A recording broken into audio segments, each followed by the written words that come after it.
like the people who are responsible for safety and supply here just blew through each and every one of them. And now, parents and babies are the ones dealing with the consequences. Now, Dr. Calif, I get that the FDA needs more people and more funding, and I will keep pushing to get you the resources needed to support your work, but I still do not get why some of the steps we're seeing now didn't happen a lot sooner. It's not like the FDA needed more warnings here. It's not like the FDA didn't have any idea this could be a problem. As far back as last fall, last September, just as FDA was conducting an inspection at Abbott's formula manufacturing facility in Sturgis, Michigan, Abbott and FDA received the first report of an infant sickened by Cronobacter bacteria after consuming infant formula. In October, an Abbott employee reportedly raised concerns with FDA about safety issues at that facility, which makes a huge amount of formula for U.S. families. But it took weeks for FDA to take action on the whistleblower's complaints and months for the agency's senior leaders to see the report, a matter of life and death importance due to, quote, mailroom issues. Dr. Calif, that does not instill confidence, nor does it explain away the many other warnings. In December, FDA and Abbott got a second report of a child infected by Cronobacter. Sadly, that child passed away. In January, a third report, and in February, a fourth complaint and a major formula recall from Abbott. Senator Casey and I sent a letter to Abbott promptly after the recall announcement way back in February when we first learned of these issues. We pressed for information about why it took so long to respond to these reports and demanded assurances that Abbott was taking every effort to work with its state, federal, and global partners to make this right and to make sure that it never happened again. We asked Abbott for documents about these safety issues by March 10th. That deadline came and went. Since early March, my office has been speaking with Abbott and with FDA about the issues related to that recall, including the supply of infant formula. But still, action was slow and information has not been forthcoming. Weeks after that conversation, FDA released the results of an inspection it started in January, an inspection which found contamination at the plant. Later in April, reporting highlighted long-standing failures in the FDA's food program, years-long delays, culture of inaction, decades of not prioritizing the food program, and it has all had a very real impact on families, including families who depend on formula. I will not allow the FDA to continue spinning its wheels on something as important as the food families feed their children. That is why I quickly sent a letter demanding answers from you, Dr. Calif. In that letter, I detailed the delay in FDA investigating the reports of potential contamination of Abbott formula, and I demanded information on how you will reform and improve the FDA food program. I have not yet seen a plan. Now here we are, months after Senator Casey and I first pressed for answers from Abbott and from your agency, so I can't for the life of me understand why things have gotten so out of hand. Now the administration has taken some important steps recently. President Biden invoked the Defense Production Act to make sure infant formula manufacturers are at the front of the line for the ingredients that they need. Operation Fly Formula is now bringing millions of containers worth of formula directly to our shores, including yesterday's badly needed shipment. FDA has announced steps to increase the supply of safe and nutritionally adequate infant formula by increasing flexibilities on importation, and it has announced alongside Abbott that the Sturgis facility can soon start to safely resume formula production. This is all helpful, but let me be crystal clear. It all happened way too late. Back in 2021, when the first reports of potential contamination emerged, there should have been an immediate FDA response. And back in February, when Senator Casey and I recognized the need to get to the bottom of the formula recall, Abbott and the federal government should have been working together to make sure the shutdown of one plant did not explode into a crisis. Here we are. Now, I know parents won't rest easy until there's formula back on the shelves or until they can feed their kids, and I will not rest either. I'm going to keep pushing for more steps here in Congress, from the administration, and from the industry to fix this as soon as possible. Senator Casey and I led another letter to infant formula manufacturers calling on them to step up and produce more. We also led a letter to President Biden making clear there needs to be a formula coordinator at the White House leading a national strategy, because we have witnessed now how multifaceted this problem is. We need a coordinated response to ensure better accountability from industry, stronger FDA response, and swift action from the Department of Agriculture to do everything it can give to WIC recipients the flexibility they need.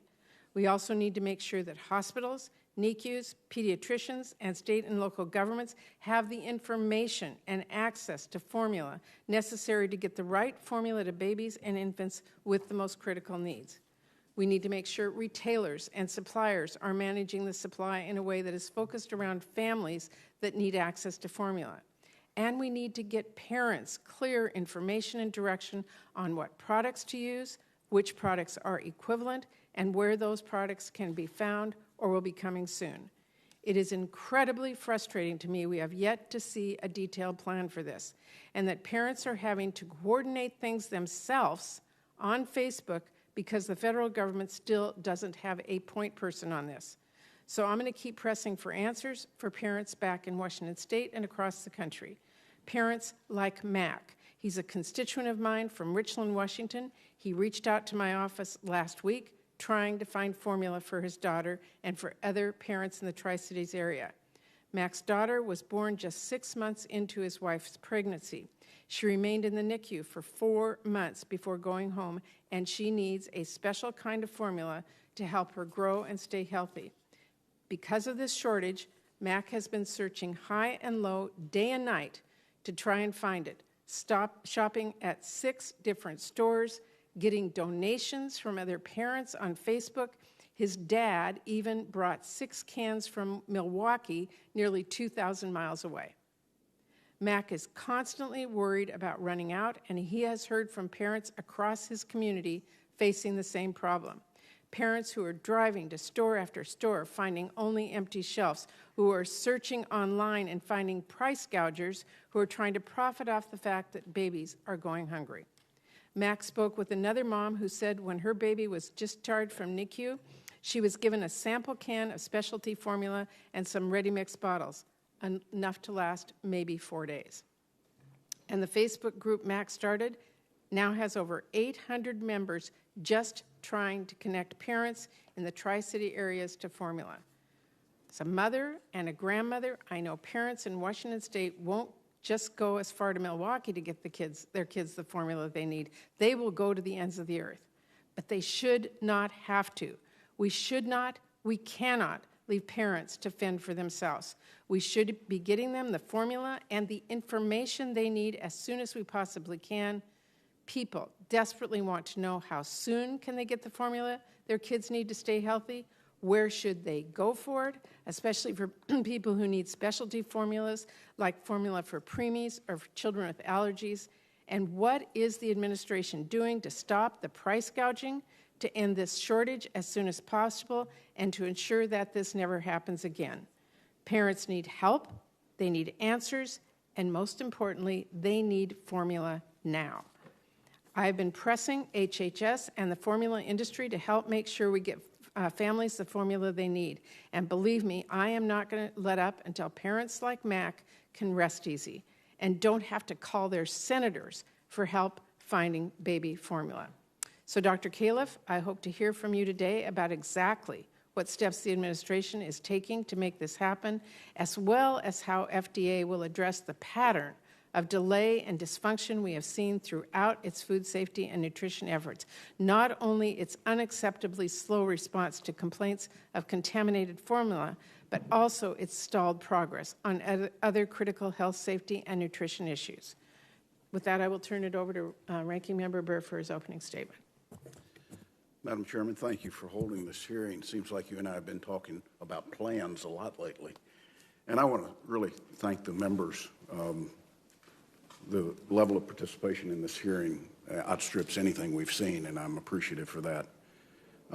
it's time that we hold the FDA accountable. There are millions of families that care for babies with the help of a formula. Babies with special needs, dietary restrictions, adopted families and foster families, orphan families, children with mothers who are immune compromised or on life-saving treatments, women who can't breastfeed, and some cancer survivors. I want to share a story with my colleagues about one of those millions of Americans. A young woman called my office last week after weeks of desperate searches to find a specific formula for her young child with special dietary needs. She cares for and protects her baby with fierce love and devotion and had done her research on the formula shortage. When she called my office to demand accountability from her government, she was confused that the White House seemed to be blaming the formula manufacturer. Abbott began flying formula to the United States from overseas in February. 11 million pounds since February, 50 flights a week, 6 to 8 flights a day, 132,000 cans to 12 different airports across the country. There's something we haven't heard. Abbott knew there was a shortage problem, but FDA seemed not to. Abbott's been very transparent about what problems they faced and what they're doing to fix the problems. Their CEO even published an op-ed apologizing for their part in this crisis. This month, CDC closed its investigation into the infection of 4 children, finding no direct link to the manufacturer's facility, but the FDA only just now began to use tools to increase the supply of formula. And FDA still hasn't authorized the Abbott lab to resume manufacturing, even though CDC determined the original contamination did not come from Abbott's Sturgis plant. The question I could not answer for my constituent is what took FDA so long? Why wasn't action taken when the warning signs of this crisis started last fall? She asked if we knew what the FDA stands for. Before we could reply, she said, formula doesn't arrive. Formula doesn't arrive. FDA. My friends, the FDA failed to do its job, plain and simple. This isn't a story about funding.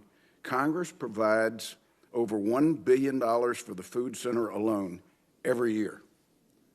This Congress even gave them an additional $700 million in COVID money. $436 million of it is still available.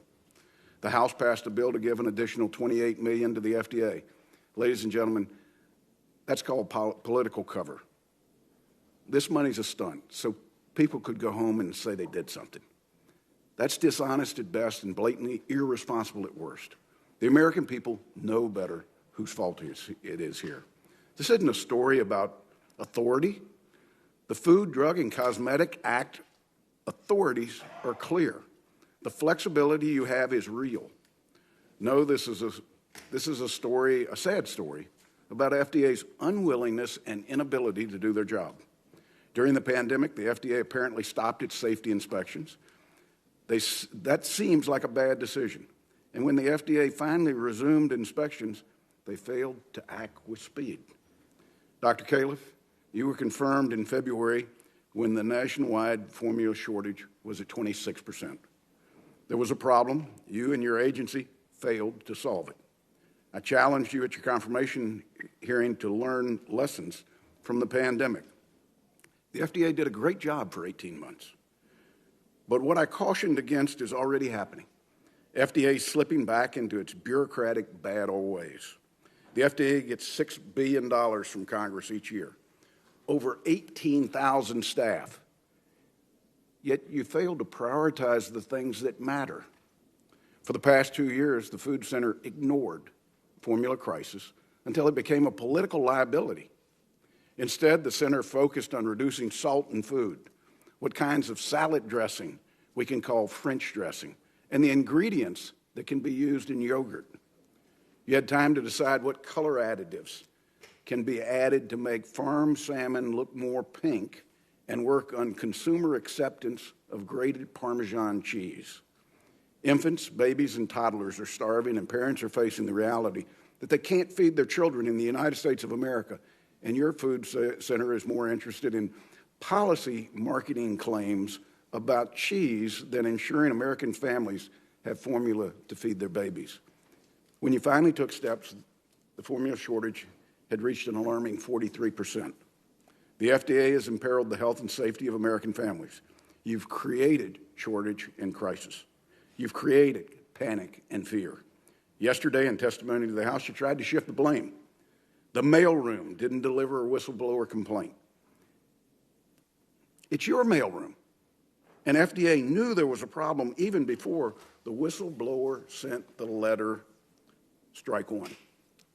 Yesterday, you said you were new, but the president hired you and the Senate confirmed you because you'd been there before. And your center director has been there for almost a decade, strike two. Yesterday, you said the FDA could have done a better job. That's painfully obvious, but where's the accountability? Maybe that's strike three. By the time Abbott resumes production, after finally getting approval from your agency, which it still doesn't have, it'll take 2 months for their production to go back to capacity. That will be a success for the private sector. That you are acting only now under pressure from outraged parents around the country and from Congress deserves some serious searching. When I begin my round of questions, I expect that you'll answer my first questions in your opening statement. What did you know? When did you know it? Why did you fail to act for so long? The Abbott CEO apologized for their mistakes. I wonder if the FDA will apologize for their mistakes. I thank the chair for her leadership on this issue. I thank her for her shared moral outrage at the failures of FDA, and I thank her for getting the current FDA commissioner to appear so quickly before the committee. I yield back. Thank you. Our witness today is Dr. Robert Califf, the Commissioner of the Food and Drug Administration. Thank you for joining us today to talk about this crisis. I know families in my state and across the country are following this very closely. So you may begin your testimony. Chair Murray, Ranking Member Burr, and members of the committee, thanks for inviting us to testify on the safety and supply of infant formula in the United States. And I appreciate the 10-minute allocation. Ensuring that infant formula is safe and nutritious is a solemn responsibility of the Food and Drug Administration, and we're working with our government partners and the industry that produces infant formula to stabilize the supply. We're fully aware that many parents and caregivers have been unable to access the infant formula products that they need. Many of us are grandparents and grandparents too, and we want to express our deepest empathy for parents and caregivers who are experiencing difficulty and stress as they attempt to find formula. I personally have been driven by memories of the month my daughter spent in the intensive care unit as an infant and the deep concern and anxiety of a parent driven to protect an innocent child. We provided you with an extensive written testimony that describes the recent history of this problem and gives a detailed timeline. During this hearing, I welcome reference to this document. On September 20th, 2021, FDA learned of a Coronabacter Sakazaki infection in an infant who consumed formula produced at Abbott Nutrition's facility at Sturgis, Michigan. Our detailed written testimony and timeline specify the chain of events that culminated in a for-cause on-site inspection of the Sturgis facility on January 31st, 2022. While there are many steps along the way where different actions could speed up the sequence of events, to this date I can find no evidence of intentional delay or malfeasance. I believe we have the facts delineated at this point, and we have initiated an internal after-action review so that we can make improvements to prevent delays like this in the future and improve our decision-making. I've asked Dr. Stephen Solomon, Director of our Center for Veterinary Medicine, to lead this review. Before leading the Center for Veterinary Medicine, Dr. Solomon served in the Office of Regulatory Affairs and has deep organizational knowledge of the processes in the food program as well as compliance and enforcement. The FDA and CDC's investigation could not conclude, as you stated, that the egregiously unsanitary conditions in the Abbott facility caused the illnesses reported in our timeline. We cannot rule it out either, as the confluence of events is highly unusual. There is no dispute that the facility was unacceptably unsanitary, as evidenced by the consent decree. Frankly, the inspection results were shocking. Standing water, cracks in key equipment that present the potential for bacterial contamination to persist, particularly in the presence of moisture, leaks in the roof, a previous citation of inadequate hand washing, and current poor foot sanitation, bacteria growing from multiple sites, and many signs of a disappointing lack of attention to the culture of safety in this product that is so essential to the lives of our most precious people. As a clinician, I've used life-saving clot-busting drugs, diagnostic tests, and cardiovascular devices made by Abbott. This is so far removed from my previous experience with the company that I remain very concerned. As soon as we received positive Coronabacter results from environmental samples at the facility that we collected during the inspection, we contacted Abbott to ask the company to issue a voluntary recall. The need to take urgent action to protect the most vulnerable of all of our people, infants, presented a dilemma. This was the largest plant of the dominant manufacturer, and it was the sole source of a number of metabolic formulas essential for viability of infants with no substitution possible because Abbott had no backup plan. We knew that ceasing plant operations would create supply problems, but we had no choice given the unsanitary conditions. We took several critical steps within hours, including meeting with those who have been dealing with our supply chain throughout the pandemic, and a memo was sent to relevant agencies signaling the supply chain risk. We acted early to ensure the specialty metabolic and amino acid products, for which Abbott was the sole producer, were made available on a case-by-case basis, consulting with nutritionists, pediatricians, and safety experts. We contacted companies in the industry to encourage increasing their production to supply the market. We asked retailers to place temporary limits on how much any one person could buy to minimize excess buying. We remain in frequent communications with our government and industry partners about the status and risks. Because of the lack of diversification of this market and the absence of a central hub for integrating supply chains, we concluded early on that getting the Sturgis facility up and running safely was a top priority, but we had no confidence in the integrity of the Abbott quality program at this facility. Accordingly, we initiated proceedings toward a consent decree which requires Abbott to undertake steps to assure safe production of formula, including hiring outside expertise with reporting to FDA. Our oversight is critical, but make no mistake about it, the return to normal will only occur when Abbott takes the steps to resume production in a safe manner. As detailed in the charts included in your written testimony, we and our federal partners have been monitoring the in-shelf stocking of formula and the rates of infant formula consumption all along. Due to the efforts of other companies to step up their production, sales of infant formula have remained steady, and in fact, volume and quantity of formula purchased are 5 to 15% higher now than in the month before the recall, as demonstrated in charts included in the written testimony. Despite the overall numbers showing diminished but steady supply, we knew that distribution was an issue. Some areas were experiencing significant shortages, but overall there was enough formula to go around. About a month ago, the reports of shortages on the shelf proliferated, although there was not a drop in production. This increase in consumption most likely represents heightened concern of parents and caregivers about shortages, leading to understandable effort to purchase ahead to ensure adequate supply at home. I want to emphasize again, this is not blaming the parents and caregivers. This is rational behavior based on the concerns that they had. This type of cycle has happened with other products throughout the pandemic, and we realize that the only solution is to have adequate supply to make sure the shelves are stocked. To that end, we've employed a host of measures to increase supply. A consent decree was signed with Abbott Nutrition last Monday that will allow the Sturgis plant to get back in production mode. I met with the Abbott CEO day before yesterday, and he assured me they'll be ready to go in early June. They've now given a date of June 4th as when they'll be back in production.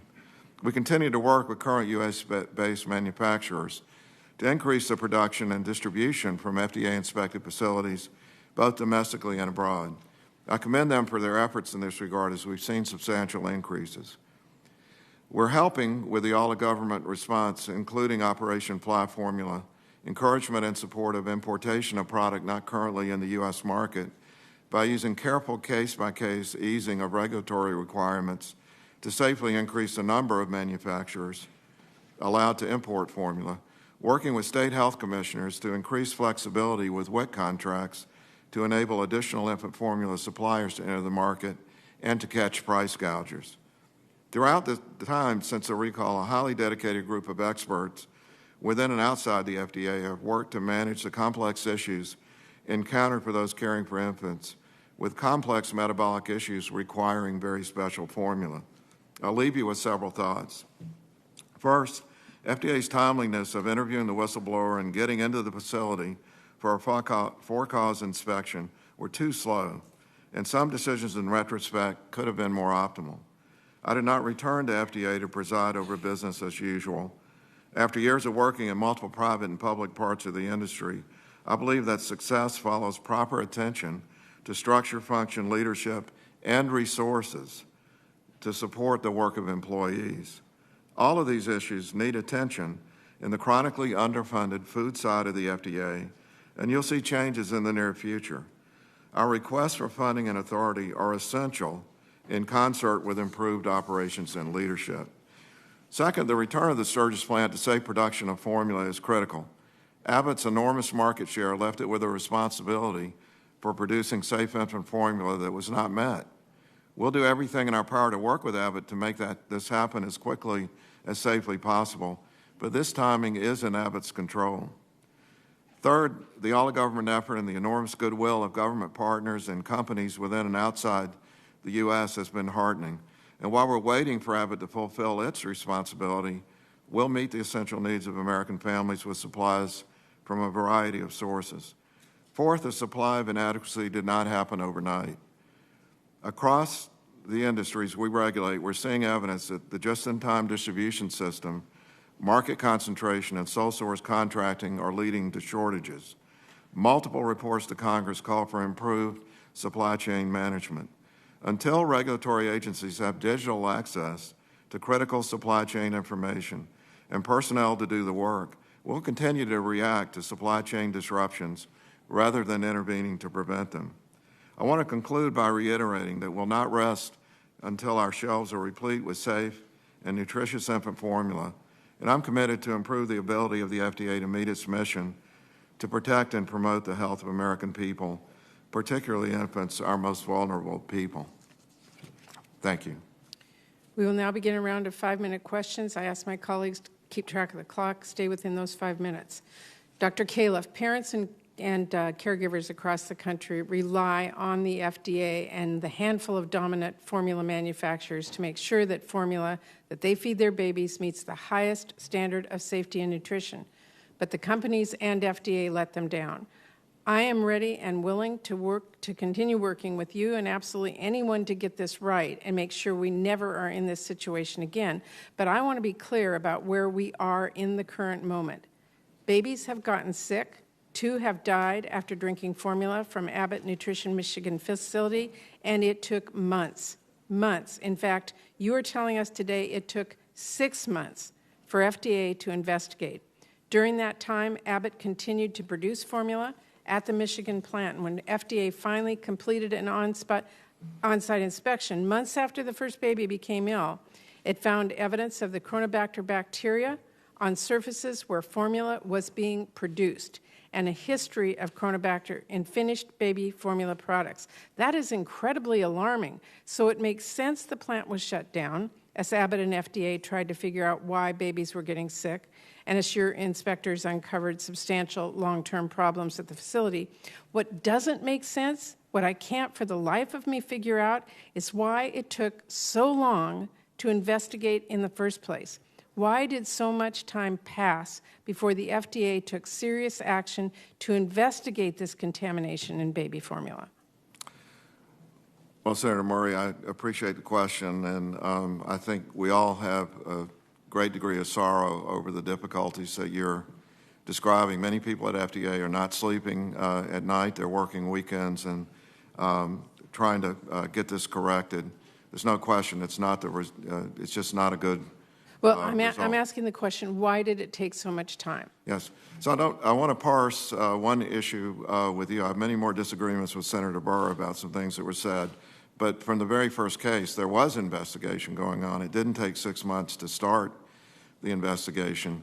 That very first case, you have to collect samples. No, I'm asking why it took 6 months to take serious action. Because the answer to that question is, as in our document, there are systemic issues at FDA and in our interactions with the industry and our authorities that need to be corrected. It's clearly laid out. Do you have in a plan the to do that? Yes. And when can we see it? When can you see the plan? To correct these problems, yes. We have a plan, but a complete plan written out we'll have to get to you as soon as we can. I can't give you an exact date right now. Well, okay. Has Abbott told you why it kept producing formula when it knew it might be dangerous for babies? They have not, and I'll remind you that we ended up in legal proceedings with Abbott. We could not get control of the quality in the plant without going through a consent decree process, which has limited our ability to discuss it because it's a serious legal proceeding, as you know. What I do know is that they now have good plans underway to correct it. They were overseeing every step of the way. For parents of preemies like Mac, my constituent in Richland, what is the clear message from FDA and HHS on how and where he is going to get NeuroSure or an equivalent formula for preemies? For any infant requiring specialty formula, we have a committee and a whole host of pediatricians and specialists who are constantly in contact. The physician involved should be able to contact through the specialty societies access to the needed formula. Well, what I'm asking is exactly what should parents know. I want to be able to say to Mac that you, Secretary Becerra, are telling him directly where he can go to get the formula. He and many other parents. A parent needing a specialty formula should start with a pediatrician. If the pediatrician is not in the loop, one should go to the HHS website and call HHS, and we will intervene directly to help out. There's a committee in place to do that for each individual infant. Well, look, when this hearing is over, I expect you and the Secretary to do everything possible to make it very clear to parents like Mac across the country what they should know to be able to get, going to be able to do to keep their babies out of the hospital. Very clear, direct to parents across this country. I understand. Senator Burr. Thank you, Madam Chairman. Dr. Calif, Abbott submitted his paperwork for reopening the Sturgis facility to the FDA on April the 8th. 7 weeks later, the facility is still closed. Do you have permanent inspectors every day in the Sturgis facility helping Abbott identify the contaminations that the inspectors found? You have some incorrect information. Abbott did not submit adequate documentation on the date that you referred. That was only done on the last day. Do you have inspectors today in the facility every day helping Abbott get the plant up and running? We have inspectors working with Abbott every day as they're working on it. No, not in the plant. Okay. No. Why haven't you waived labeling requirements from trusted manufacturers in countries like the UK, Australia, or Canada? Couldn't manufacturers provide temporary labels on imported formula cans if the label is printed in a language other than English until U.S. manufacturing is restored? Some countries have higher nutritional requirements. Why can't we provide a waiver for their products to come into the country? We've waived many of the requirements, the ones that make sense, but the directions have to be clear to Americans in language that's understandable so that the formula can be mixed up correctly. An error in mixing up the formula, for example, can lead to a very sick infant not getting the right nutrition. Dr. Calif, complacency is apparently the FDA's catchphrase when it comes to infant formula. In FY21, the FDA received 42 submissions for new infant formulas. The agency was able to review only 15 of those submissions within 90 days. That's 1/3.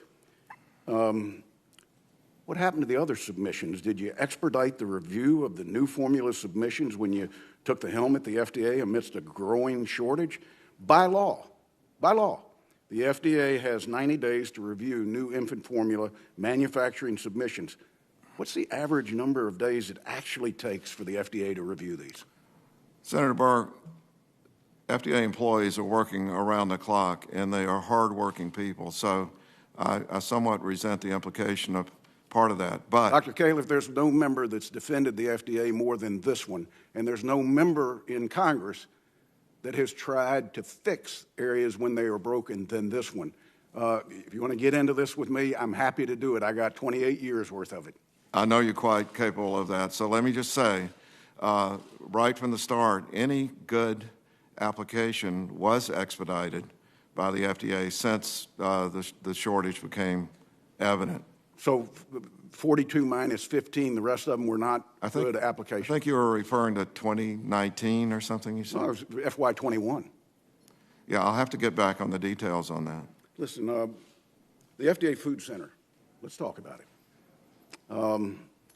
It has a staff of 4,000 people, but according to your own budget documents, there are only 9 staff reviewing infant formula applications.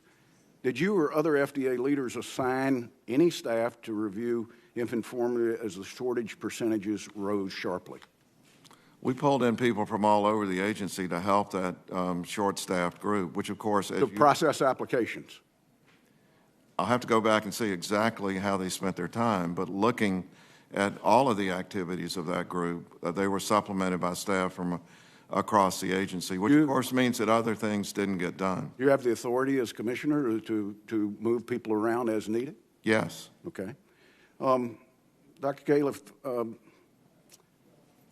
I've looked at an initial review of some of the activities of the Food Center, and I'm concerned with your prioritization of the activities with the staff you have since the voluntary recall. For infant formula, FDA Food Center spent time making changes to the definition of yogurt, opining on color additives in the Antarctic krill meat, that's fish food, so farms can raise salmon that looks more pink, making announcements about the use of the term of the definition healthy. Since the first infant hospitalization, the same center has issued a rule on the definition of French dressing and issued guidance on cheese and chocolates that stray from the FDA's official definition. This is a pattern over the last decade. The same center has gone after salt, sprinkles, and even the definition of frozen cherry pie. So my question is simple in conclusion. What are your priorities at the Food Center? The Food Center has a broad set of mandates, as you well know, but there's nothing higher priority than this particular issue that we're discussing today. It is the highest priority. We're assigning every resource that we can to work on this problem. Well, I hope that the chair's request did not fall on deaf ears, that a detailed, comprehensive plan should be something that you could produce now if, in fact, the agency's working at the expedited pace that you addressed. If it's not ready today, I hope it's in the very, very near future. Thank you, Madam Chair. Thank you. Senator Sanders. Thank you, Madam Chair. Dr. Calif, concentration of ownership in our economy is a major, major problem in many sectors. It's true on Wall Street. It's true in energy. It's food production in general. And it is certainly true in the production of infant formula, which is so terribly important to millions of parents with babies. Right now, we have 3 companies, Abbott, Mead, and Nestle, who dominate the entire market. We have recently been discussing contamination at an Abbott facility. Tomorrow, it could be Nestle. Are you concerned, and what are you doing about broadening the number of companies who are producing infant formula? I'm very concerned, and as I said in my opening remarks, it's not unique to this industry that we're seeing concentration that puts everything at risk.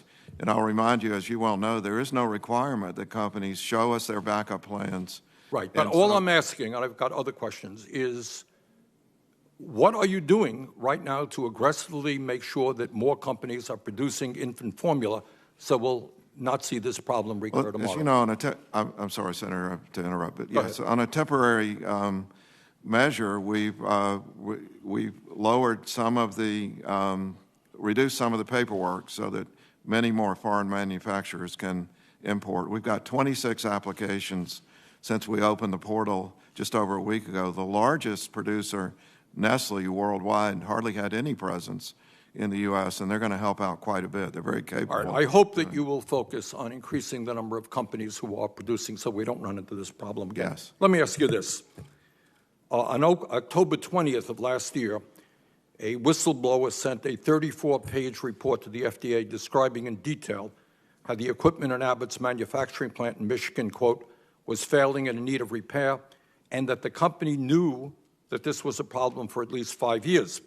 According to this report, Abbott falsified records to cover up deficiencies at its plant, improperly trained employees, and successfully hid health and safety risk from FDA auditors in 2019. And even though this report was submitted to your agency last October, FDA did not interview the whistleblower until late December. Now, my question is, during that same period of time, Abbott saw a $7 billion increase in its profits, and its CEO, Mr. Ford, saw very substantial increases in his compensation packages. If a company lies to the FDA about its safety situation, at the same time it does massive stock buybacks, gives the CEO used compensation packages, are you going to fine them? What are you going to do to make sure the industry understands that you simply cannot lie to a government agency? The whistleblower's complaint was received, and the usual staff reviewed it and did the interview. It was not escalated to the leaders of the FDA who were responsible, and that was an error that's now been rectified in terms of process. In terms of the status of the whistleblower complaint, I'm not in a position to comment on whether they may be legal proceedings.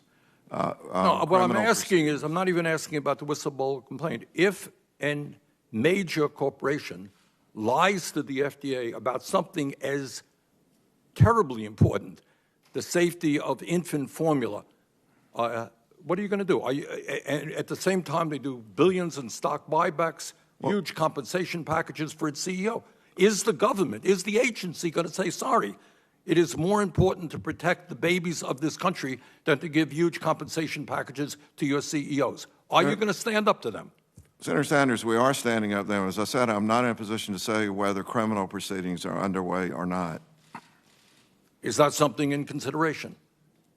I'm just not in a position to comment on. Well, I would hope that manufacturers of baby formula, which is so terribly important to parents and obviously the babies, understand they cannot lie to the Food and Drug Administration, and I hope you are strong about that. Well, Senators, you know I've worked on all sides of this. I've been inspected, and everyone understands when you lie to the FDA and you get caught, there's going to be big trouble.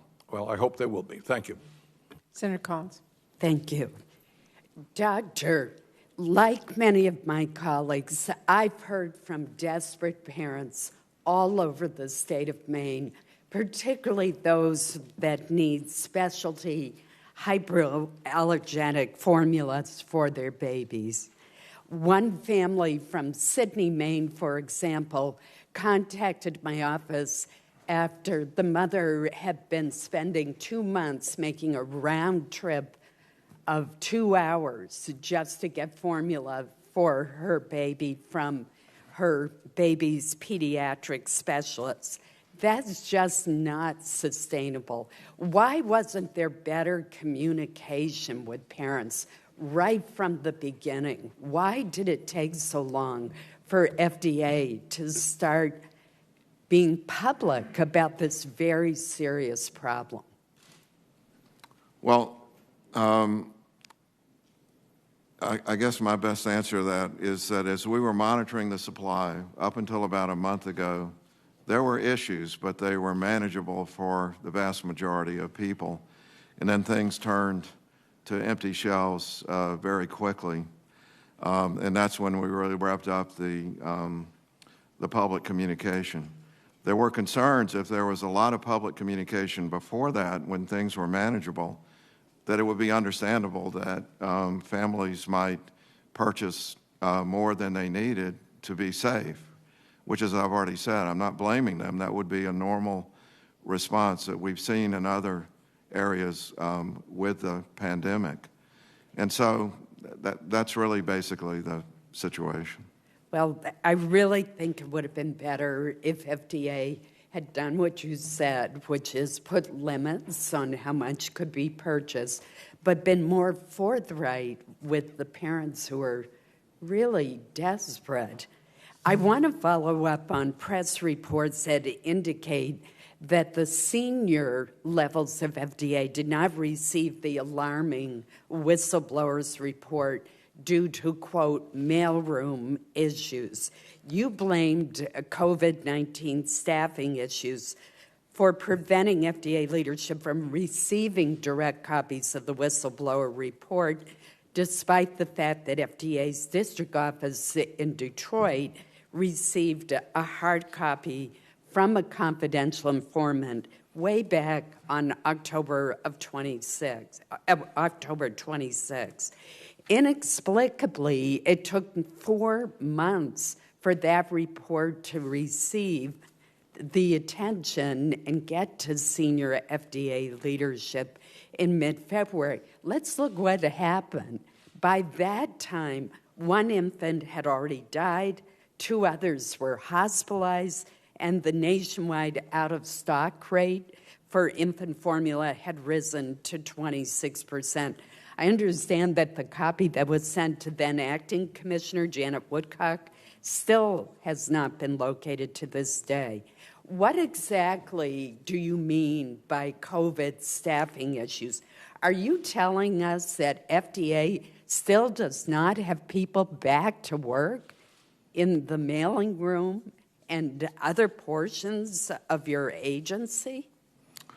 Let me be clear about 2 things. The first is the hard copies of the document didn't get to the leaders that should have gotten it for the reasons that you just gave. But there was a second issue, which is the escalation procedures, because the people on the staff did get it, and they were dealing with it.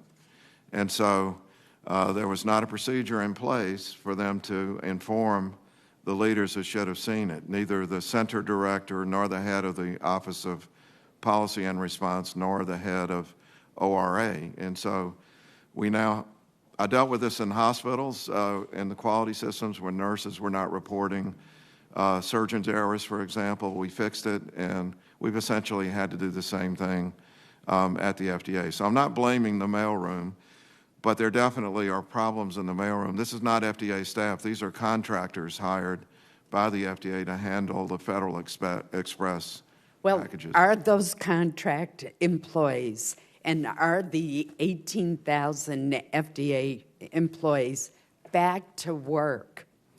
Yes, they've always been at work. The productivity of the FDA staff is higher than it's ever been. Remembering that are they back, excuse me for interrupting, but are they back to work at their offices in the mailrooms? I'm not talking about remote work. Are they back to work? For the jobs that require being on site, they're on site, like the mailroom being one example. But for many of it, remember, our inspectors are distributed all around the country. They're mostly on the road. And our reviewers are reviewing documents using computers. So they're actually very efficient doing what they're doing. But we need everybody to be back to where they would have been working pre-pandemic. Well, I look forward to discussing that with you later. I think, I came from Silicon Valley, where it's very clear that for many of these kinds of jobs, you're much more efficient working in a hybrid situation where you're in the office some, but also at your computer for a longer period of time. Thank you. Senator Casey. Dr. Calif, last Friday I was in Pittsburgh, Pennsylvania at UPMC Children's Hospital and had a chance to listen directly to parents, in this case 2 parents, talk about their experiences with this infant formula crisis. Just note one for the record, because this is the reality for so many families. The father, first name is Manuel. He's got 3 daughters. One of his 3 daughters has complex medical needs. Her name is Francesca. She depends on a combination of IV nutrition and formula for her nutrition.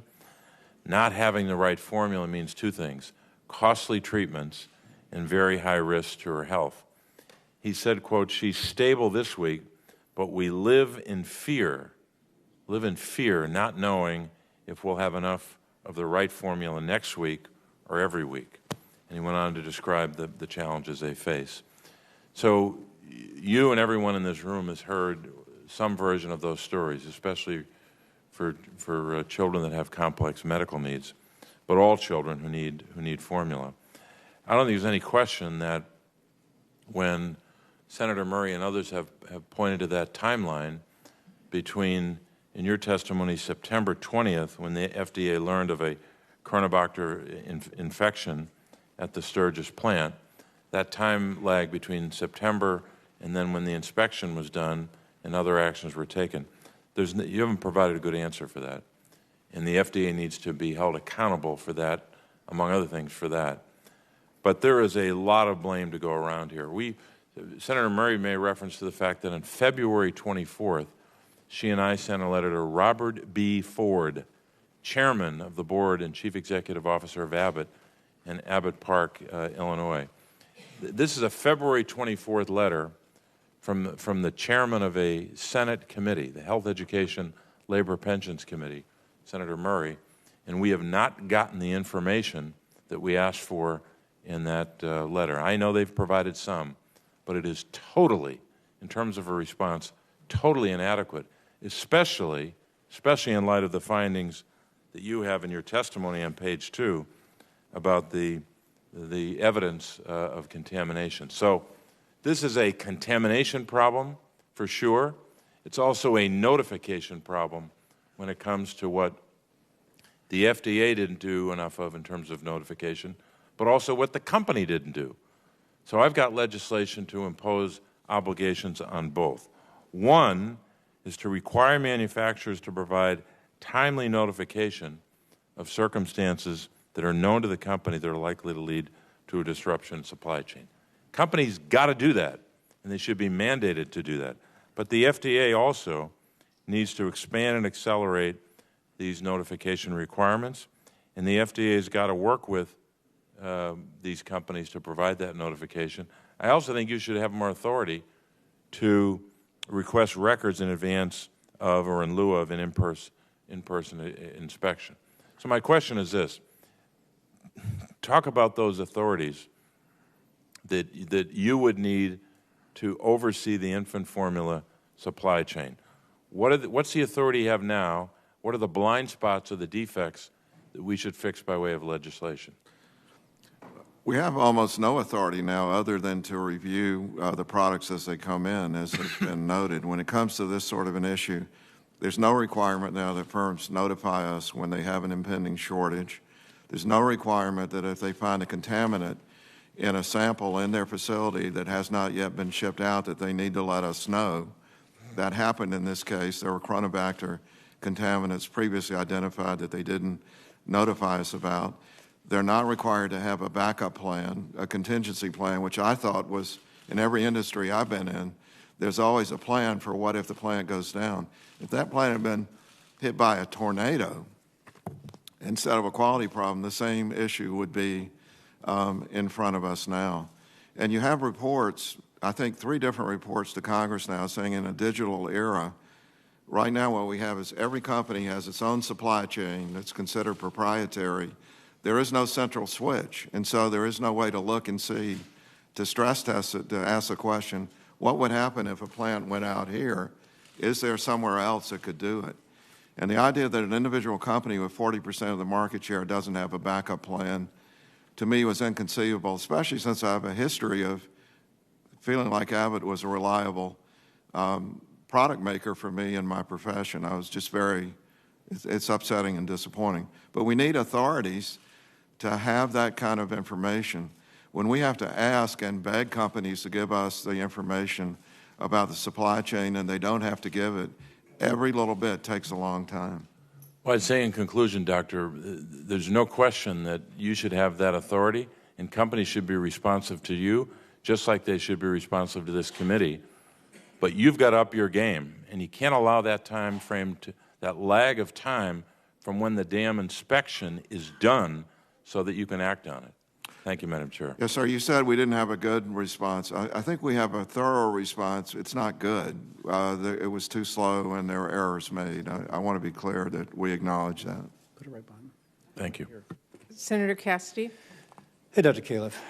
I'm sorry we're having to have such a contentious hearing. I think this graph demonstrates better than the graphs in your paper the issue. The summer before this began, or a summer ago, there was an 8% increase in the shortage rate on shelves. And it actually was increasing prior to this latest episode, and this is when Abbott was closed. So it seems as if there was something happening here. Now, there was a Politico article, you can put that down, thank you. There's a Politico article from May 9th, and I will quote it. One of the takeaways was that the food division has structural and leadership problems. Aside from the lack of attention of food at the top, unique problems in the Center for Food Safety and Applied Nutrition, a deep-seated culture of avoiding hard decisions, and a near-paralyzing fear of picking serious fights with food industry. And then it describes a power struggle between the top two officials, further strengthening the status quo of inaction. Now, to follow up on Senator Collins' comment, Zoom can work if people are actually communicating. But if there is a silence between the two, maybe actually being in the office and rubbing shoulders is somewhat conducive to information being passed. Now, I'm gathering from your answer that these two top leaders were probably Zooming, they were not in the office, and that their chief lieutenants were probably Zooming, and they were not in the office. Is all that correct? They were in the office some, but in general, it's correct that most of the work. And some, as you and I know, I don't mean to be insulting, but some can be 1 day a year, 1 day a month, or 1 day a week. Do you have a sense of what some is? I'd say it depends on the individual that you talk about. And of these two top, who apparently their structural problems and the deep-seated conflict between the two most likely is implicated here, how frequently were they in the office? I don't have the data on that. I understand that, but that would be useful to know. Now, it does make sense to me that if you have a dysfunctional mailroom and you've got a dysfunctional leadership and no one has actually seen each other, that it could take time for such a report to be done. And I'll just point that out, knowing that you, as the leader, will have to address that. Secondly, what percent, going back to, you mentioned how the inspectors are commonly in the field, but we know that HHS stayed shut down for far longer than the private sector. How many inspectors were, hold this up once more. We had a problem a summer ago. How many inspectors were actually not in the field working because of coronavirus? I'm not talking about the specific December function where there was COVID at the Abbott plant, but just in general, how many were Zooming their inspections as opposed, what percent of the workers, whatever, as opposed to actually showing up for work? As you know, we have very limited authority to do inspections virtually. We actually need to have that as part of inspections, but the inspections were hands-on in the plant. And so what percent of your inspectors were actually working as opposed to not being at work? Because HHS had a huge problem of people not showing up for work for 2 years. I think from every piece of data I've seen, we have a very high rate of work. And I might also mention, you know, I was at a pretty highly functioning business called Alphabet, which has done pretty well, where when you have the kind of work I've limited time, I accept that, but inspecting on site is different than what Yes, Alphabet does. I agree. And I don't mean to be rude. Regarding importation and labels, Canada, New Zealand, UK, all speak a form of English. Have we attempted to import from there, from non-FDA inspected facilities, knowing that getting FDA inspection can be prolonged, difficult, timely, et cetera, time-consuming? Have we attempted to alleviate by importing from English-speaking countries with standards similar to ours? The short answer is yes. We are open to all the applications. We've got 26 already. But I'm told that for that to occur, there's a 90-day lead-in period for the FDA to inspect. That's not correct. So if somebody from the UK said, I've got formula, it meets our standards, you can fly it in. Or we can document most of what needs to be done without doing a hands-on inspection ahead of time, and we're doing that. I do want to address the Canadian Can I finish situation. that one more thing? Yes. Are we actually importing from non-FDA inspected facilities in English-speaking labeled countries who meet our standards intuitively? We are looking at those applications, and it's likely that we will, where we have high degree of confidence in reciprocal inspections that have been done by others. So we have not started yet. Do you have a timeline of when that might begin? Because applications pending is a kind of, in an agency described as dysfunctional, could be months from now. No, it will not be months, it'll be days. Every day you'll see a new one come on board. Okay, thank you. I yield. Senator Hassan. Well, thank you, Madam Chair and Ranking Member Burr. Dr. Calif, like all of my colleagues here, I'm hearing from my constituents. Granite Staters have shared with me their struggles to obtain formula for their infants, and as we all know, formula for many, if not most of these babies, is a matter of life and death. Their parents are desperate and terrified. I've called on the administration to invoke the Defense Production Act and allow the importation of additional formulas, and I'm encouraged that the administration has taken these actions, but shortages continue and infants remain at risk. So what my constituents want to know is, when can New Hampshire families expect the shortages to end? How quickly will they be able to walk into a store and be confident that they will find formula on the shelves? Well, I'm sure you know, Senator Hassan, I can't be exact about this, but my expectation is that within 2 months we should be beyond normal and with a plethora. And what you'll see is, due to all these measures being taken, the shortage is going to be getting better and better. And you'll also see the big focus is on these specialty formulas that all of you have mentioned. In fact, in the Abbott facility, that is the first thing to come off the line, because they were such a dominant company in that regard. And they've been able to move their timeline up now to within a month they will have that specialty formula out. Well, thank you. So does the FDA have a plan and a timeline that shows how you plan to get to that point 2 months from now? This is across HHS, and it is a lot of data points. So if you said, is it a simple chart, the answer is no, because there are many contingencies.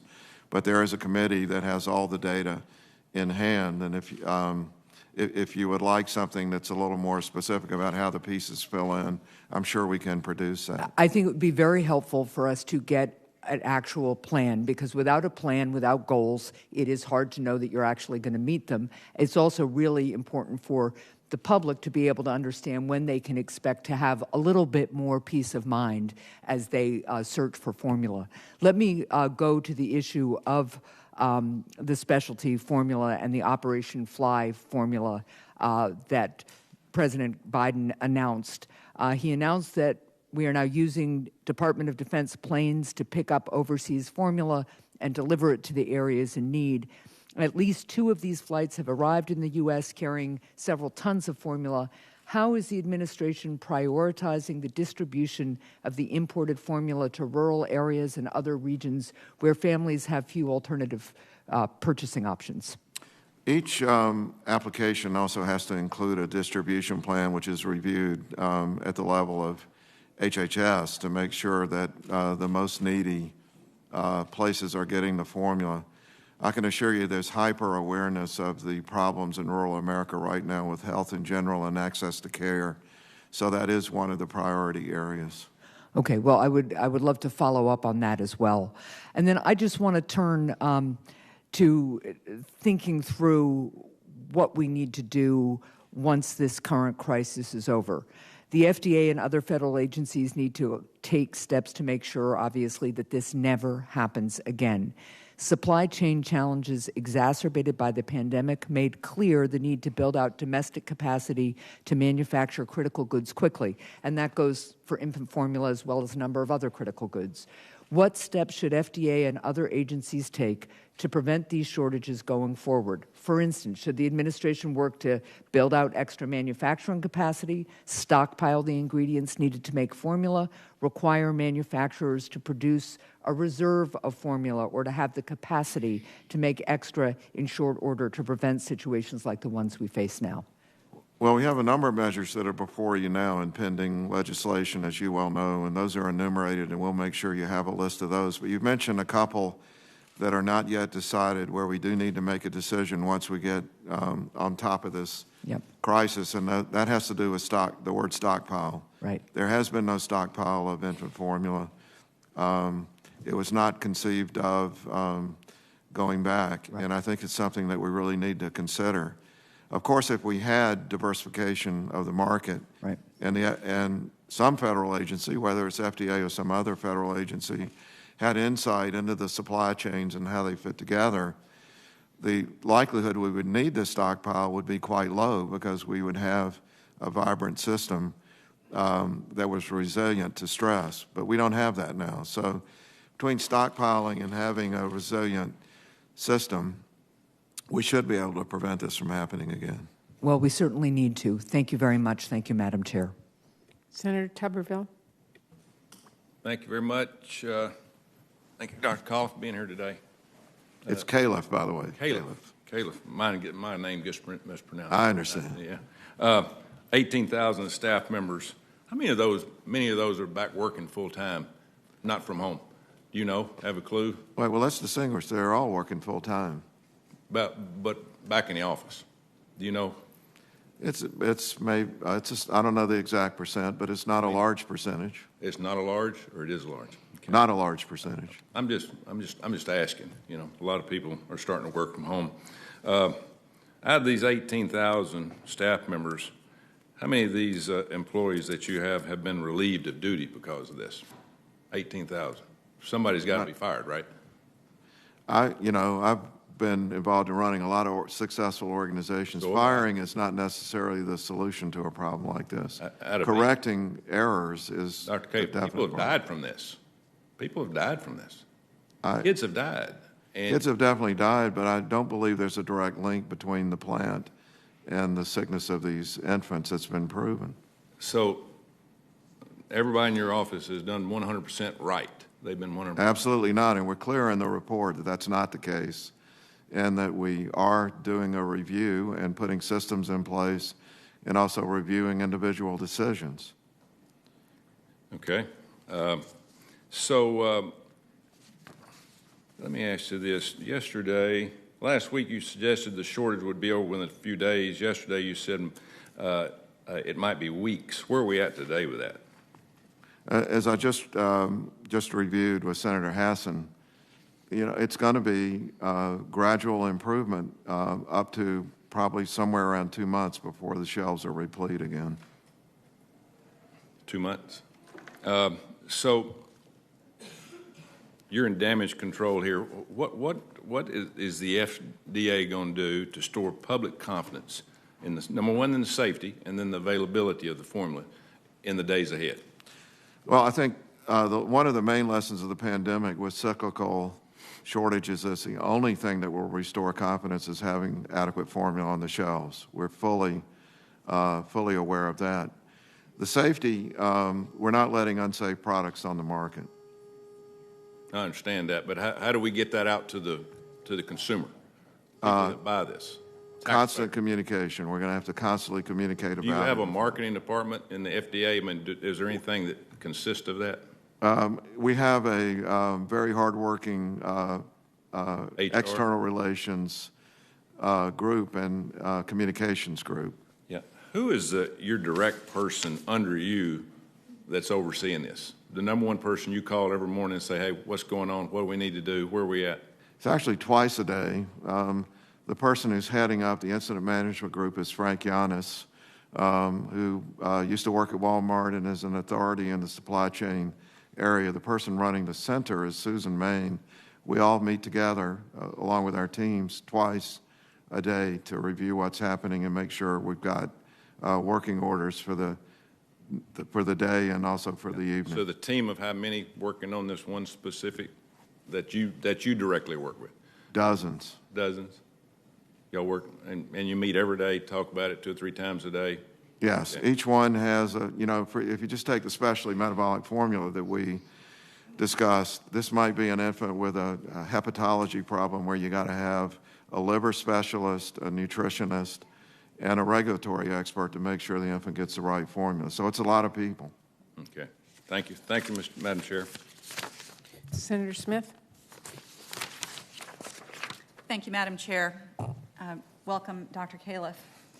So the Minnesota Department of Health was the first to link the foodborne illness to the powdered infant formula manufactured at the Abbott Nutrition Facility in Sturgis, Michigan in September of 2021. And they informed the CDC and the FDA of that link in September. That infected Minnesota baby survived but was hospitalized for 22 days. And as we all know, the FDA did not initiate an inspection of the Sturgis facility until January 21st, which led to the voluntary recall and the shortages situation that we're experiencing now. So this is my question. My question is about how the FDA coordinates with state and local health departments on early detection of foodborne illnesses. Is this process that happened with the Minnesota Department of Health, is that the standard process? Did something go wrong there? What can you tell us about what that link between state health departments and the FDA is and what it should be?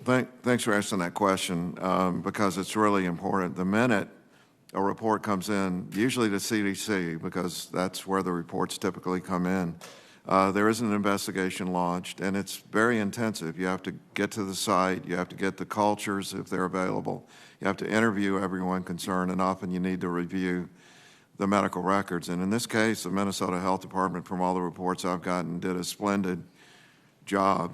The problem is it was one case, and it was Chronobacter positive, but Chronobacter, for example, is found in up to 15% of sponges in kitchens at home. It's a ubiquitous organism. It's not necessarily. So that case was very well documented. And was it linked to the formula?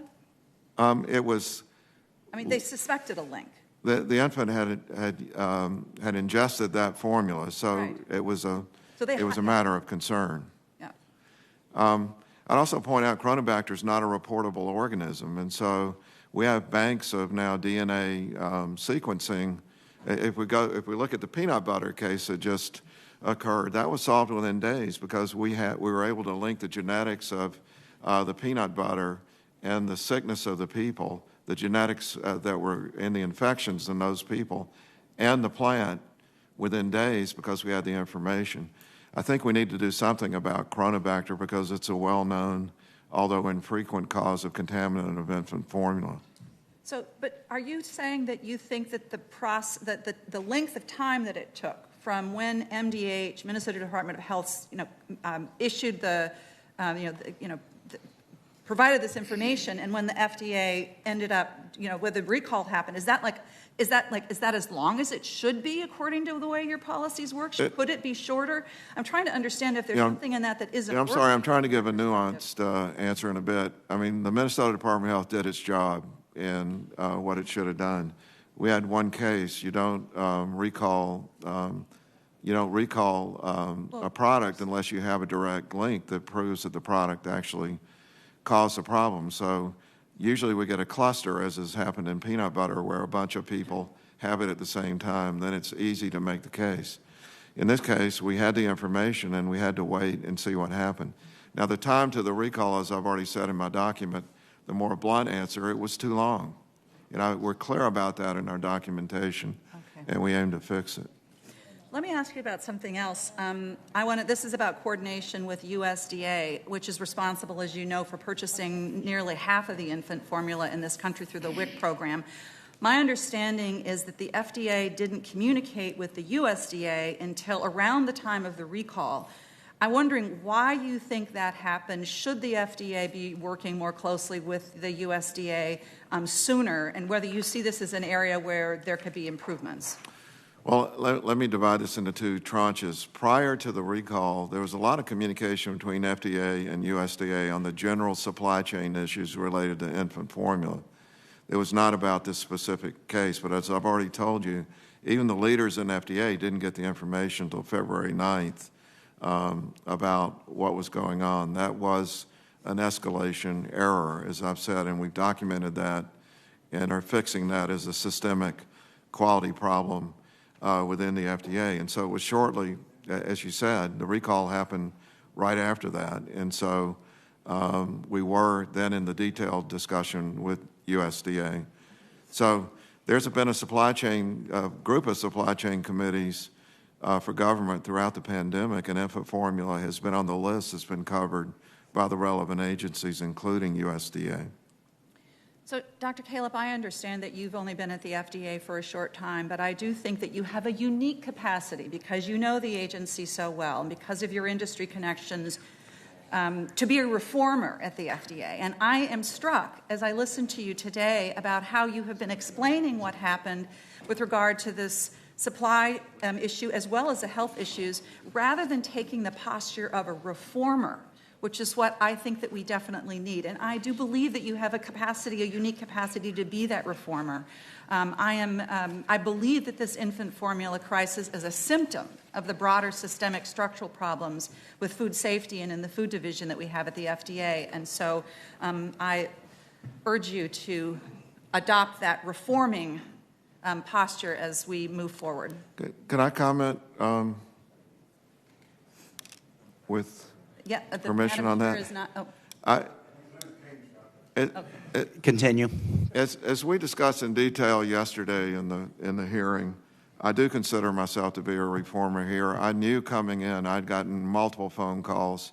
I saw the problems in the food side of the FDA before. It's been massively underfunded, and what I am appearing to be maybe defensive about is I do not think castigating the FDA employees is the appropriate approach to reforming an organization. What we've got to do is to have a carefully thought out plan going forward and an after-action review of all the decisions that were made with working with people to understand what's being done. If you take beleaguered employees and castigate them in an organization that's already under stress, I don't think that's a helpful way to fix an organization. I've been involved in many such organizations, but I agree 100% with what you said. If I'm not a reformer, I don't know. I mean, I wasn't planning to come back to FDA, as you know. I would not have come back if I wasn't planning on changing it. Senator Marshall. Thank you, Chairman. I appreciate it. Dr. Calif, welcome. It takes a lot of guts to come here and face this situation, and we appreciate you being here in person. You and I are both physicians. We both know that no matter what happens in the OR, the delivery room, or the ER, that we're responsible for it, regardless of what the people beneath us did, their actions, their inactions, that we feel that sense of responsibility, and I'm sure you do too. I want to start here by just reading a couple statements. This is a small sampling of what we've received. This is Stacy from Newton, Kansas. I have a 5-month-old grandson and another on the way. The shelves are empty in Newton, Kansas and the surrounding areas. Please help. This should be top priority for all Americans. Next, Anna from Wichita. This is unacceptable in America. How have we let this get to this point? No parent should be worried about not having food available in stores to feed their child. The empty shelves is what I expect to find in Havana, Cuba, not Wichita, Kansas. Judy from Overland Park. The new press secretary laughed today when a reporter asked her who the point person was for the formula shortage. She had no idea who the point person was. All I can say is may God help the babies. Janae from Cimarron, Kansas. The shelves at the stores are empty. How are we supposed to feed our babies? I believe the government needs to step in and get answers to the public and get the formula shortage resolved. Next, Katie from Manhattan. There's no room for bureaucracy when it comes to our nation's babies. And last, Lisa from Seneca. I'm an expectant mother due in June, and I'm terrified I will not be able to find formula for my newborn. We already have to worry about gas prices, inflation. I don't need anything else to worry about. What would you suggest I tell these moms, grandmoms? Well, first of all, we are physicians, and the physician in a hospital or a healthcare setting is the captain of the ship and takes accountability. So that's why I'm here. Sure. And I would tell them that we are sorry that we're in this situation and we're working night and day to try to fix it at this point. And we know there's going to be further inconvenience and beyond inconvenience in terms of desperation that parents feel. But they also should contact us because we are dedicated when we hear about an individual case to fix it and make sure that everyone does get access to the formula that they need. Thank you. I do want to submit for the record a letter that we sent to you. You haven't time to answer it yet with some questions. I think it was signed by 21 senators, so we'll submit this for the record. Without objection. Next, I just want to point out that, from an action standpoint, what has the FDA, what has the White House done to correct this problem? We're kind of bragging about a shipment of, I think, of 78 million, was it pounds or pounds of formula. Just to put some numbers to that, that's probably enough formula to feed the babies in Kansas for 3 or 4 days, and a fraction of what has been shipped in here. How much of the problem could have been solved if people weren't working from home in the FDA, if they would have been willing to go examine what was going on at the laboratory in Michigan, or they could have possibly went over to Europe and certified some of the manufacturing plants in Europe that Abbott has. We were all expected to work.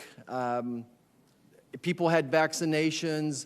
There was every reason, I think, to go in there sooner, but I'm just afraid, and I guess the follow-up question is, the FDA still working from home, or are people engaged now?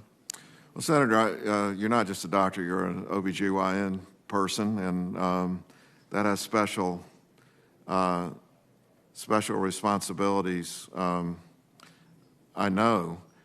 But it's also the case in most of the jobs at FDA, people are working 100% of the time or more.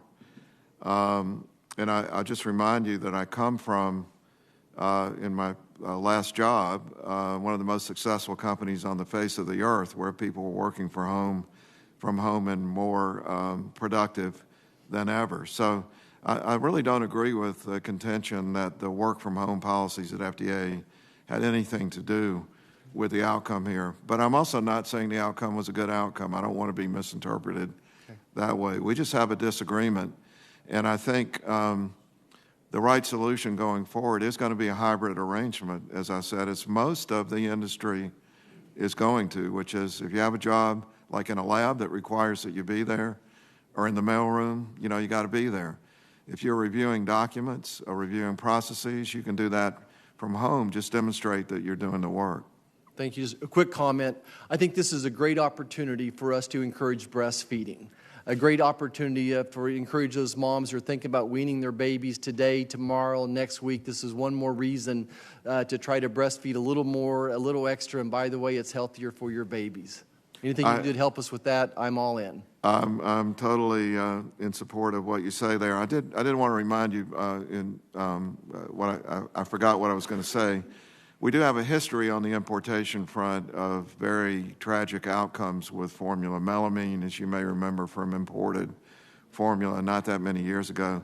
That's the reason we got to be careful and make sure that we are reviewing these documents. Senator Lujan. Thank you, Mr. Kane. I want to thank Chair Murray and Ranking Member Burr as well for holding this important hearing, and to Commissioner Calif for joining to share your insight and answer these tough questions, sir. Thank you for being here. Now, I, like many of our colleagues, come from rural parts of America, and that's where my question began, sir, is in rural regions of New Mexico, picking up the formula needed to feed our infants isn't as easy as going a few blocks to the closest grocery store. Many families have to drive hours to be able to take that trip to purchase infant formula. And when the supply chain fails and essentials are not available, it is not merely an inconvenience, but a crisis for those living in rural and underserved communities. Commissioner Calif, on May 10th, the FDA released a statement saying that the agency is, quote, compiling data on trends for in-stock rates at both national and regional levels to help understand whether the right amount of infant formula is available in the right locations, and if not, where it should go. My question is this. Is this system equipped to track the availability of formula in rural and tribal communities, some of which do not have access to broadband? Thank you, Senator. And it's good to see you back looking good, too. What I'd say is the system is better than anything we had before. We asked for funding for a system to track this back at the early phase of the pandemic We got no funding. We took money from other things, which I want to emphasize again, means that other things are not getting done. And we built a system which does give us some data, but not the data that we would really like to have down to the level of the individual location.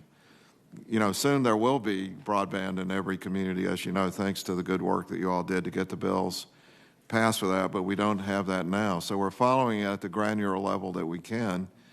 And as I've made the point before, the industry actually has very detailed data about where its products are going. We have no right to compel the industry to give it to us, and no right to demand increase in production until the President put in place the Defense Production Act. And so, you know, the answer would be yes, we have a system. It's nowhere near what we need. Well, I hope, Dr. Calif, that everyone's listening to that, and that the staff that you have here, we can work together to remedy that, make sure that the tools are in place for tracking, and then work with your staff to incorporate rural communities and tribal communities as well. I really appreciate that, and we have some work to do there as well, sir. Yes, sir. I just might add, over the last 5 years, I've written a number of academic papers about rural health. There is a disturbing drop in life expectancy in rural America compared to urban that we all need to pay a lot of attention to. You're spot on, sir. I appreciate that reminder. Now, the shortage of infant formula comes as New Mexico is experiencing the largest wildfires in our state's history. On top of the loss of their homes, cars, and livelihood, some New Mexicans are now struggling to source the formula they need to meet the nutritional needs of children. How is the FDA taking the impact of this disaster into account as they advise the federal government on the distribution of formula? Thank you for that question. And having lived in San Francisco the last 5 years, the wildfires are quite an astounding thing that's hard to appreciate unless you see the size of these fires that we're now experiencing. I just want to make the point that the supply chain part of what we do is an HHS-wide and involves all other parts. It's an all-of-government effort, and I do want to commend colleagues around government. So they're constantly getting reports of where the shortages are and directing product to those shortages. And any area experiencing a shortage due to wildfire where people can't get around, please get in contact with HHS to make sure that they're aware. But I'm pretty sure they've got active feelers out to get this information. Well, that's a good reminder to reach out to Secretary Becerra as well. And Dr. Calif, to everyone that'll listen, I remind them that this fire was started by the U.S. government. It was a controlled burn started by federal employees, by the U.S. Forest Service. And so we just want to make sure that there's attention on this one. But that's an important reminder. The other questions that I have, Mr. Chairman, I'll submit them into the record, but I'm hoping that we can do more in non-English language education and outreach, namely Spanish and into Native American communities, where in most areas across the federal government we're still failing in that area, but especially with educating families to earn their trust back, to say these are safe products, this is where you can get them, and this is how to do it. So that's one area I look forward to working with you on as well, sir. Thank you. That's a good example, by the way, of the labeling issues that we're facing as we import. So a lot of logistics here that have to be coordinated. Thank you. Thank you. I yield back. Thanks, Chairman. Thank you. Senator Paul. There have been some discussion about whether the Abbott plant was not closed soon enough, or whether it was closed prematurely, whether it was closed too long. There's no definitive evidence that the children who died, the bacteria came from the formula. That's correct. Yeah. And I think it's important to know that. And I mean, it's very sad that the children died, but as the investigation has gone on, the unopened samples from the household, which would be part of the same batch, did not have any of the bacteria. The open bottle had bacteria, but coronabacteria can come from the environment in when you manufacture it, but it also can come from the home environment. When they do their investigation, I know they go back to the plant and take swabs everywhere. Do they also take swabs in the home environment? In the home environment, I'd have to check to see whether that happens every time, but if there's suspicion about the home environment, it would. See, I think it would be worth doing that because we want to know where it came from so we can prevent it happening from, again, if you have other children in the house or you're having another child, it would be important. It's nobody's fault, but it would be important to know if there was a coronabacteria found that matched the strain. But what we do know is what was found in the plant when you do the DNA analysis did not match the bacteria that unfortunately killed the children. On the issue of formula. How is a European formula different than American formula? Why do we prohibit it from coming into the U.S.? We've never prohibited European formula from coming into the U.S., but we do have requirements that have arisen over time. There are 30 nutrients that need to be in a specified label and specified amount, and 10 that if they're too high are dangerous. So we just need to make sure that the requirements are met. Are we waiving? We've been importing, by the way, the American manufacturers that we talk about have plants in Europe and Mexico that have been importing all along. Are we waiving any of the requirements to try to fix the shortage? We're not waiving basic nutritional requirements or safety requirements. We're waiving some of the labeling requirements that are time-consuming to get exactly right. When you say that we don't prohibit it, you're right. There's not a law or an FDA edict saying you can't have it, but there are a lot of restrictions on it that do effectively prohibit it. Some of those are labeling. So we are waiving the labeling things. Do you think it may be a good idea to maybe permanently get rid of some of these labeling requirements that are keeping European or Japanese formula out of our market? Well, I disagree that that's what's keeping them out of the market, but we'll continue to look at the labeling to make sure it's leading to safety. Remember that an error in mixing up the formula can be devastating to an infant. Yeah, but I think Europe has those same concerns too, so does Japan, and I think this gets back to the basic question of whether we trust, international standards on things or whether we don't. And I think it is part of it. If you're loosening the labeling requirements now to get more in, then the labeling requirements, obviously, you believe are limiting it. So by loosening them, you're expecting that you'll get more formula. Some of the differences, I think, would be and could be considered a matter of opinion. How much iron is in the formula. I think we have more iron than Europe has. Europe has more omega-3 fatty acids. I don't think there are doctors over there consider or there's an outbreak of iron deficiency in Europe because their formula is less. So I would say that there could be honest, expert differences on exactly what formula should hold. Would you agree? Yes, Dr. Paul. I mean, I'm a huge advocate of global coordination for basically the reason you gave. We're all human beings. The diseases we have don't know borders. And where the requirement is good, we should take it into account. Right. And of course, the availability of cloud computing and internet makes it possible to do this in real time, but we're not there yet. Right. Well, I would venture to say we are there. I mean, I think that part of what you're going to do is try to evade the rules that have restricted the flow of foreign formula in. It also would serve to have more competition. If you do have a problem, I'm not so sure whether the Abbott plant should have been shut down for so long, but the thing is, if you had more foreign formula flowing in, and I think that there's nothing wrong with the European formula. There's probably nothing wrong with the Japanese. There's probably nothing wrong with the New Zealand. So there does need to be more coordination. I don't think it's like, oh, we got to wait till sometime in the future. I think right now it's completely safe, and people ought to get the choice of where they buy it from. We've proposed legislation that would get rid of tariffs also. There's a 17% tariff on it. I think the agreement between Mexico and Canada and the United States that was signed in the previous administration put an extra tariff on Canadian formula and Mexican formula. So those are economic barriers to it, and we got to look at the whole picture. Closing down Abbott, I think probably too long, since there's no proof that the deaths actually were related to Abbott, and sort of I think the overreaction in some ways to the link and not really following the science has led to a lot of this. But I think also the economic barriers of tariffs, but also I think the overly zealous regulatory environment as far as what goes into it. Nobody wants dangerous formula, but nobody also believes that the European Union is like, delivering millions of babies in Europe dangerous formula. And so I think there does need to be more international acceptance of things, and I think you're doing some of that. And I commend you for doing it, but you're evading your own regulations right now, which is good because I think some of your regulations don't make any sense.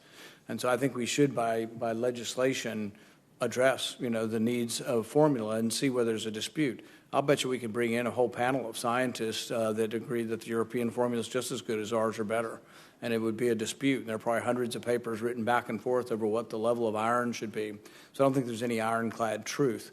It's another reason why we shouldn't have anyone dispensing what truth is, because truth is debatable, and people look back and forth and actually have opinions as to what the truth is. And I think we need to be more open-minded as far as this goes. But I do commend you for trying to get outside the regulations to get more formula in. But I think we have to look at whether or not it was an appropriate length of time that Abbott was closed down, given that the evidence does not definitively say that the bacteria came from the plant. Thank you. Madam Chair, can I make 2 quick points Yes. on that? Number one, for those who argue that onshoring is the solution to all of our problems with our supply chains, this is a classic example of why that's not the case. This was almost all onshored material, and the industry couldn't produce what people needed. The second, on the Abbott plant. Abbott would completely, now that Abbott has taken into account their own failings, I think they would agree completely with us. They're not ready to open. They've known for 3 months since they've been shut down that we were going to go through this court proceeding to gain control of their quality system. They've been working on it all along, and I do think they're doing a good job now. But they had to replace the roofs, replace the floors. They're still not done. And we went over with the CEO day before yesterday the detailed list of hundreds of things that they had to fix. And you just can't open a plant with bacteria growing in it. I mean, would you go in a kitchen next door if there were bacteria growing all over the place and standing water and people tromping through with mud on their feet, which is essentially what the inspection showed. So I do agree with some of the main points you made, Senator, but I just, on those 2, I wanted to make sure my feelings at least were known. Thank you. Senator Hickenlooper. Yes, and thank you, Dr. Calif. It's great to have you back. I appreciate your willingness to come back and not just subject yourself to these questions, but for your service. I was going to try and catch Dr. Paul before he left, Senator Paul, just because I thought it was unique. First time I heard him make a pun like that, where he was talking about the amount of iron in formula and getting to an ironclad solution, but somehow that got passed over. Obviously, the grief that we feel on behalf of those kids it's only compounded this week just after what's happened in Uvalde. And these are circumstances and situations we wish we could repair. But I think I do appreciate what you're trying to do to go back through the entire process and see where the mistakes were made and then figure out how do you build back a better structure so that we catch the next time we catch it sooner, or perhaps we even avoid it completely. I thought your comments about how to reform an agency made my heart sing, because that's exactly what you've got to do. You've got to look at the culture. You've got to make sure the culture can't, and they are beleaguered now, they've been underfunded, they're short-staffed, they've got to believe in their future, and I think that you understand that and are going to move forward. Now, back to the supply chain management. We continue to react to supply chain interruptions, rather than proactively plan ahead. This is, I think, your inclination to intervene so as to prevent them. Does the FDA have adequate access to the critical supply chain information that you need, not only to address the current formula shortage, but also to help minimize the risk of similar shortages of other life-saving and life-sustaining products? Short answer is no. If I could take just 30 seconds to just go on about this. I'm a huge advocate of free enterprise and of the individual companies making their decisions that are in their interests. It's worked great for America. But what's happened is each company has its own supply chain, its own optimization, and when someone says, if company X gets in trouble, will we have a supply for that community? On the drug side, we just got authority to require the companies notify us when there's a shortage. We had over 300 last year that we had to help with. And if you talk to hospitals and health systems around the country, they are every day dealing with significant shortages. I would refer you to 60 Minutes last Sunday. Yet for food, we have no authority to compel companies to give us the information, and we even have to pay for it very often to get it, which just seems ridiculous. They have digital information. There's no reason it couldn't be transferred, and there's no reason for the government to intervene except in the case where there's a public health need. And that's something we might be able to help you with, I suspect. How can we, at that, and this is just a continuation of that thought, at the federal level, support platforms like 21 Forward? to analyze supply chain data? I really appreciate that question. I have to be careful here because I came from the best computing environment in the world back into the federal government, which is, as I keep saying, full of, I just want to say it over and over, very hardworking people, not people who are sitting at home, lounging around. These are hardworking people, but they're greatly impaired by legacy systems. Anyone that's been involved in the technology industry knows that you have to update your systems. Companies have capital budgets. As you know, you've run companies, and you put it into capital equipment, and that's an expense that you take. We are woefully short. We're doing the best we can with gum and chicken wire to put things together. But ultimately, there's going to be a reckoning on this in the federal government.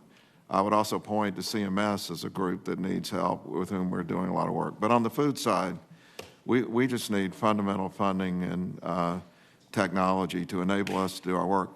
Imagine an FDA inspector armed with the kind of equipment that I saw at Google, how much more efficient they would be in getting their job done because they're not hand-entering data into an old computer.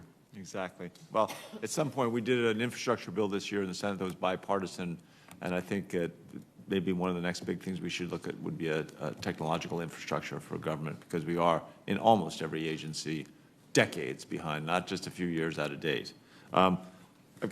Maybe I'll just lay this question out, and you don't have to answer because I think I'm out of time. Based on the information you have, what do you see as potentially, maybe I'll let you have 15 seconds to answer, with the chair's permission.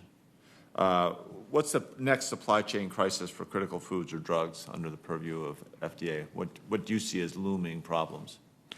Well, we already have one, which is contrast media, which is the opposite of the onshoring problem that we had here. We had a major manufacturer, GE, which had its only plant, I don't know all the details, making contrast media in Shanghai. And when the COVID problem hit there, they shut down, and all of a sudden, we've had a number of medical illnesses in Congress lately. Someone with a stroke or heart attack wouldn't be able to get an angiogram. I mean, it's just unbelievable. But it's happening, and I could give you a list of dozens where we're precariously. This is just in time, which is very efficient when things work well, with very little inventory. That's the most efficient way to run a company. But then when something goes wrong, if it's not a critical supply you need for health, okay, so you don't have tennis shoes for a couple of weeks. No one, you make up for it. But when it's a critical thing, like I'm going to interrupt here. We do need to move on. Thank you. Senator Scott. Thank you, Chair, and thank you, Ranking Member, for holding such a really important hearing. One of the things, as I've watched this hearing all morning, frankly, I keep hearing is who should be to blame for what didn't happen. And the one thing I think Americans are really not very interested in is to watch each side point fingers at the other side. Some say it's the private sector, some say it's government. The fact of the matter is that the average person in this country is not as interested as we are as figuring out how to make a Republican responsible for what happened, or the Democrat to be responsible for what happens, or the private sector to be responsible for what happens. This, frankly, seems to be an all-hands-on-deck kind of problem. Everybody did something that they ought not have been doing, or didn't do enough of what they should have been doing. So from my perspective, I'm not sure your opinion on that, but the truth of the matter is it's pretty frustrating for the average person in our country who's sitting at home watching a crime wave that they haven't seen in decades, looking at the price of gas at the pump, and they're scratching their heads, and they're digging into their pockets, and they're coming up a little too short, a little too often, month in and month out, and then they see the absolute crisis of inflation that is weighing on their shoulders and their inability to meet the needs that they were able to meet just 18 months ago. And then finally, for mothers, fathers, new kids, they see this shortage of formula that seems to exasperate their situation in such a way that they simply can't imagine it happening here at home in America. And Dr. Calif, I hope that we spend less time pointing fingers at who's to blame and take responsibility for where we can make things better. You're a South Carolinian born in Anderson, South Carolina, As Senator Lujan was talking about the rural aspects of his state, I will speak to the rural aspects of our state. You went to A.C. Flora High School. I went to Stall High School, and the fact of the matter is we played ball against each other, different decades, but same schools. The truth is that too many Americans in too many places, and specifically at home, are looking at the crisis that befall them, and they want solutions, not really the blame game. So I hope that we spend a few minutes on how do we make sure this doesn't happen again? But before we get there, I just want to highlight the fact that in your home state, as I just suggested, in my hometown of Charleston, South Carolina, we have 4 babies in hospitals due to the shortage because they have had an allergic reaction to the generic form, so they need a specialized formula. What can we do to accelerate the path to those families having what they need, and how can we ensure that this doesn't happen again? Well, to your first question of what can we do, for the specialty formulas, as I've reported, we have groups of FDA people, pediatricians, specialists in critical care who meet every day and talk about each case and try to get the right formula to the baby. In the case of Abbott, which was the major manufacturer of these, for the hyper-specialized formulas that had no substitutes, we actually have allowed on a case-by-case basis the formula to be sent out after careful weighing of the risk and benefit, since they were made in an unsanitary plant. For the next tranche that you're describing, it's right to try a different brand, which is considered to be interchangeable. But we all know that when it comes to particular drugs, for example, sometimes what looks like the same thing doesn't sit well. And then what has to happen is trial and error. But there are specialists involved every day in helping to navigate these. You have great ones at MUSC. I know the institution well, and I'm sorry that infants have to be in the hospital. But for that kind of critically dependent infant, it's probably the best place for them to be until we get everything back and running. And transitioning to the latter question as it relates to how do we ensure that this doesn't happen again? The safeguards, the whistles, the bells that should be going off when we're at 11% shortage, 20% shortage, 30% shortage, 40% shortage. How do we look back and learn lessons that we use for the future? Well, there's an old statement, there lies, damn lies in statistics. So Senator Cassidy and I have very different data. He showed the most extreme estimate. Our estimates are nowhere near what he showed. But having said that, we have a very specific list, some of which are in consideration in upcoming legislation that we're glad to share with you. The big question that I think is going to have to be addressed is, do we create a stockpile as a backup in case something doesn't work in the future? I do worry. What happens is that if we're getting the Abbott plant back up, their positive cultures would be one example. I think we're going to have a surplus. We're certainly planning on a surplus within a couple of months, as I've already told you. The question is, should we maintain that surplus as a government activity for the foreseeable future?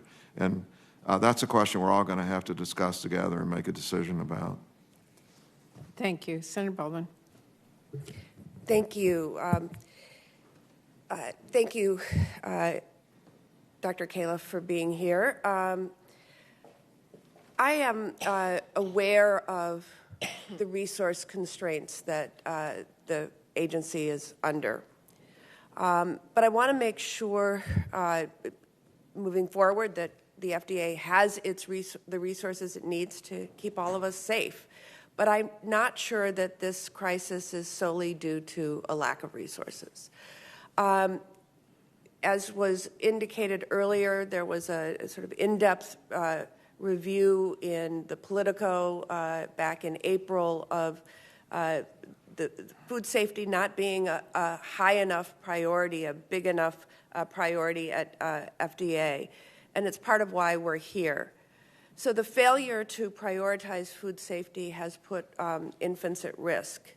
I know we're hearing examples of what's happening in our home state. I've heard from the Children's Hospital of Wisconsin, families coming to the ER because they couldn't find specialty formulas for their children, and There were babies who were hospitalized in Wisconsin because they did not have access and enough formula. This is not the first time that we've experienced a recall for a product made at Abbott's Sturgis facility, correct? I think that's correct.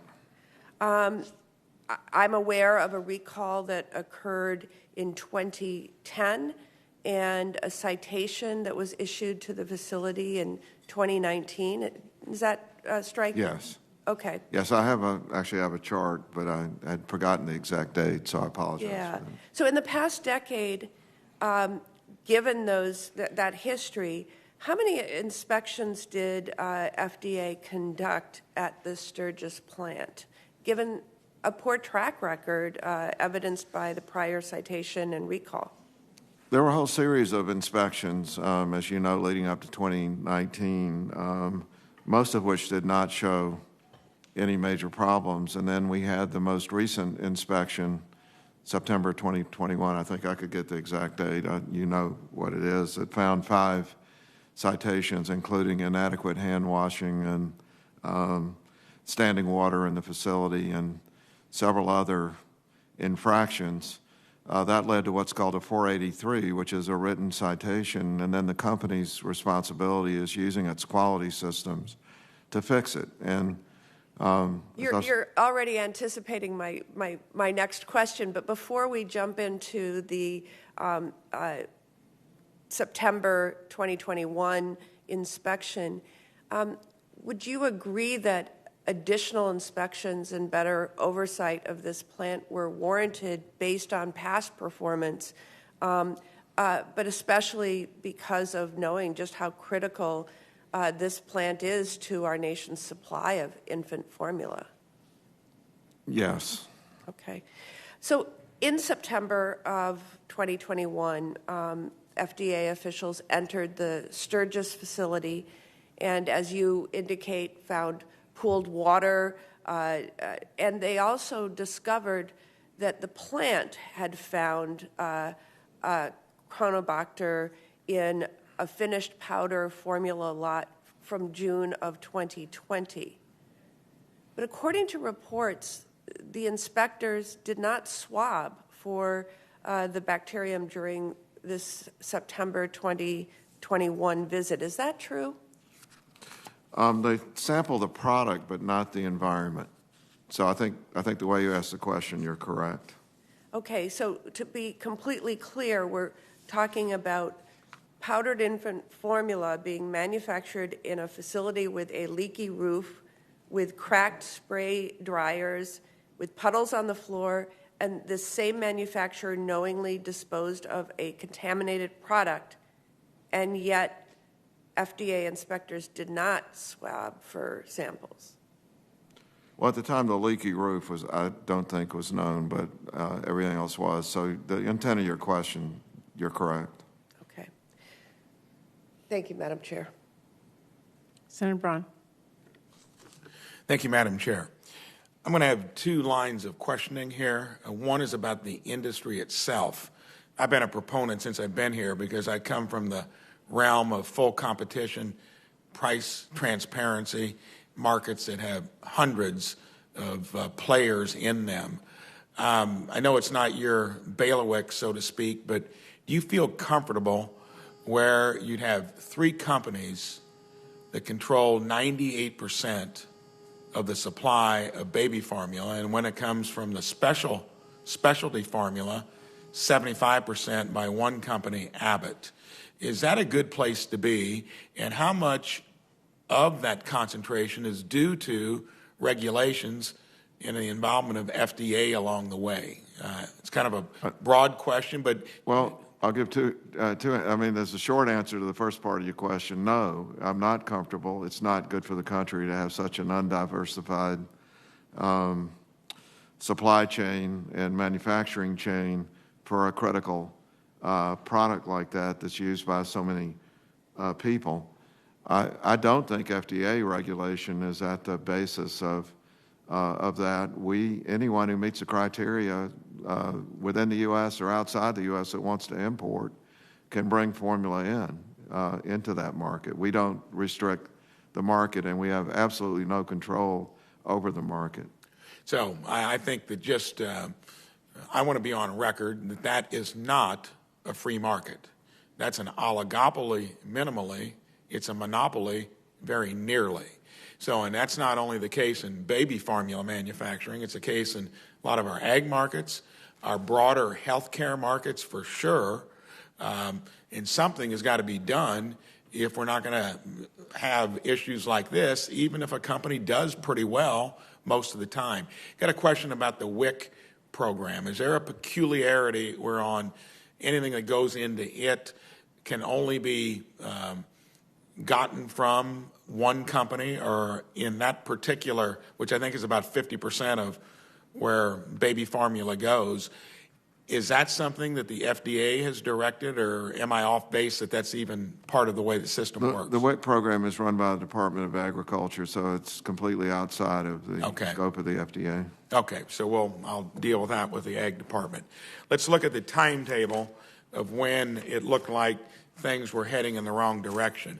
Of course, we shut down so much of the supply chain, I think in a misguided way along the way, but there were cues, you know, a year ahead when it went up to 8 to 10%. Senator Scott mentioned that, you know, it got up to where it was close to 50% of not having the right amount of inventory on shelves. And I think that part of that time when this all occurred, including the dust-up with Abbott, Dr. Woodcock was in charge. Is that correct? Yes, that's correct. Okay. And then haven't you appointed Dr. Woodcock to now be the troubleshooter kind of on this? Or is that, no, she's back, is she back in the program or working for the FDA? Well, she's the principal deputy. She's a career FDA employee who's... well, I think that would beg the question when you had somebody that was there when most of the problem occurred, about midway through at least the Abbott issue, how it makes sense that she'd be back in. But let's look at... Sir, if I may, we did appoint someone else to oversee the look back at decisions that were made there. Steve Solomon, who's not working under Dr. Woodcock in this capacity. Let's get back to the incident itself. So roughly, first of all, Abbott was vindicated on the particulars, the merits of the issue. They had no contribution to those sicknesses, correct? With all due respect, I wouldn't use the word vindicated. We can't say with certainty that the cause was there, but it's so rare to have 4 cases of Chronobacter, all from the same... But you haven't been able to connect the dots, and they may still be in that position to where there was culpability. That's correct. Why did it take roughly 2 months after 9 to 10 months of the formula shortage saying that, hey, we better be on full alert, to actually get through the particular issue itself? And then once you seem to come up with an idea that there was not a connection, at least in the short run analysis, that it took another couple months, and then at that time, the shelves were empty to get Abbott back in the business of doing what they were doing. We saw the lack of quality in the system and the lack of accountability for the problems that were there, and so we had to invoke the Justice Department to negotiate a consent decree, which is essentially Abbott saying, yes, we had all these problems, here's exactly what we're going to do to fix them. For legal reasons, I can't discuss the exact details of the negotiation, but let's just say that it took a little arm wrestling to get to the point where the Justice Department got Abbott to sign the consent decree. Well, I think it's clear that we got too many eggs in one basket when it comes to producing the stuff. And I think it's also clear that it got caught in a regulatory morass that took more time than what was necessary, and now we're dealing with it after the fact. We completely agree it took too long, and I also want to agree with Senator Scott that we're not trying to blame everybody else. We have our own issues, which I think are clearly laid out in the documents that we've given you, and we will be accountable for fixing those going forward. Thank you. Thank you. Senator Rosen. Thank you, Chair Murray and Ranking Member Burr, for holding this hearing. Dr. Calif, for your participation and your clear answers for everyone. You know, my home state of Nevada has been hit especially hard by our current formula shortage. There's a reduction of at least half of available supply. A recent report ranked Las Vegas as the metro area facing the worst shortage in the nation. So our local community organizations in Nevada, we have 3 Square, Babies Bounty, the Women and Children's Center of the Sierra, among so many others. They're really doing incredible work to get the formula to those who need it the most, but they are stretched so thin. And so recent actions by the administration are a start. We know they have come too late. I know you have addressed some of that, but what I'm concerned about here is we talked a little bit about the Forward 21 program, and that's a pilot program you're setting up to monitor and report on food supply chain disruption and vulnerabilities. So where's the status of that? Where are we at? And I really want an answer to, before I go to some other Nevada issues, is there a national phone number that parents who can't find formula, who can get help? Are families is there a place where they can find about homemade recipes? We don't want people making dangerous things, so maybe if you could answer those. Yes, HHS has a website, hhs.gov/formula, and it has each of the manufacturers. For example, you have an infant that's been using a particular kind of formula, you can call it. The hotlines are there. And if there's not an answer otherwise, there's a number you can call there for HHS to get help. So that would be the most immediate thing to do if there's a problem. You asked about 21 Forward. Would you like me to comment on that? Or? Yes, please, because I think that would, if we can implement that, that may help us going forward with vulnerabilities and supply chain disruption. As I said, funding was asked for that. It wasn't given, so we've borrowed from other FDA programs. We're not where we need to be. Just for example, there are 220,000 registered food facilities in the United States. So a system that is used for infant formula but also has more general applicability to the foods program, it's got to be a robust system, the kind that I'm used to working with in the private sector. We're making progress, but we're nowhere near where we need to be. Well, maybe we can help you with some funding there. But I want to follow up on something Senator Hassan asked about, the distribution of the formula coming in for military flights. How is it being decided beyond existing supply chain routes? Are the areas that are hardest hit with the worst shortages, like Las Vegas and other parts of Nevada, are they being prioritized? Right now, the specialty formulas are the priority, so they're going to wherever babies are who need specialty formula, which could be anywhere. My expectation, I'm not on the supply chain committee, which is, I think you know, is a government-wide committee that's been guiding us through the whole pandemic, I would say quite successfully, considering the problems that we had early on in the pandemic. And I would expect that they are going to send the more general formula to the places in greatest need at first, including, I think a special problem has been alluded to. If you're in a rural area, you may be a small place, so you wouldn't show up in a general measure. And I know that's going to be taken into account. Thank you. You mentioned that you weren't on the supply chain committee, but I do want to talk about staffing and FDA staffing, because according to the American Academy of Pediatrics, FDA has 13 staff members to regulate and monitor safe production of infant formula, and no staff assigned to supply chain issues. Is this currently still the case? Have you reassigned the staff to oversee the supply chain issues for baby formula? This 21 Forward, this formula is essential, and children can't wait. Like you said, it's like a pair of gym shoes. As I've already mentioned, we brought in staff from other areas of FDA, which means other things are not being attended to that the public would expect, but this is the top priority, and you know that there is legislation pending that would fund additional people for this purpose. They're desperately needed. We have really only 9 because the other 4, we just got the funding a couple of months ago, and it's going to take a little while to identify and hire the people. So we've had to bring in other people, but from other programs. Thank you. I see my time is up, Madam Chair. Thank you. Senator Burr. Thank you, Madam Chairman.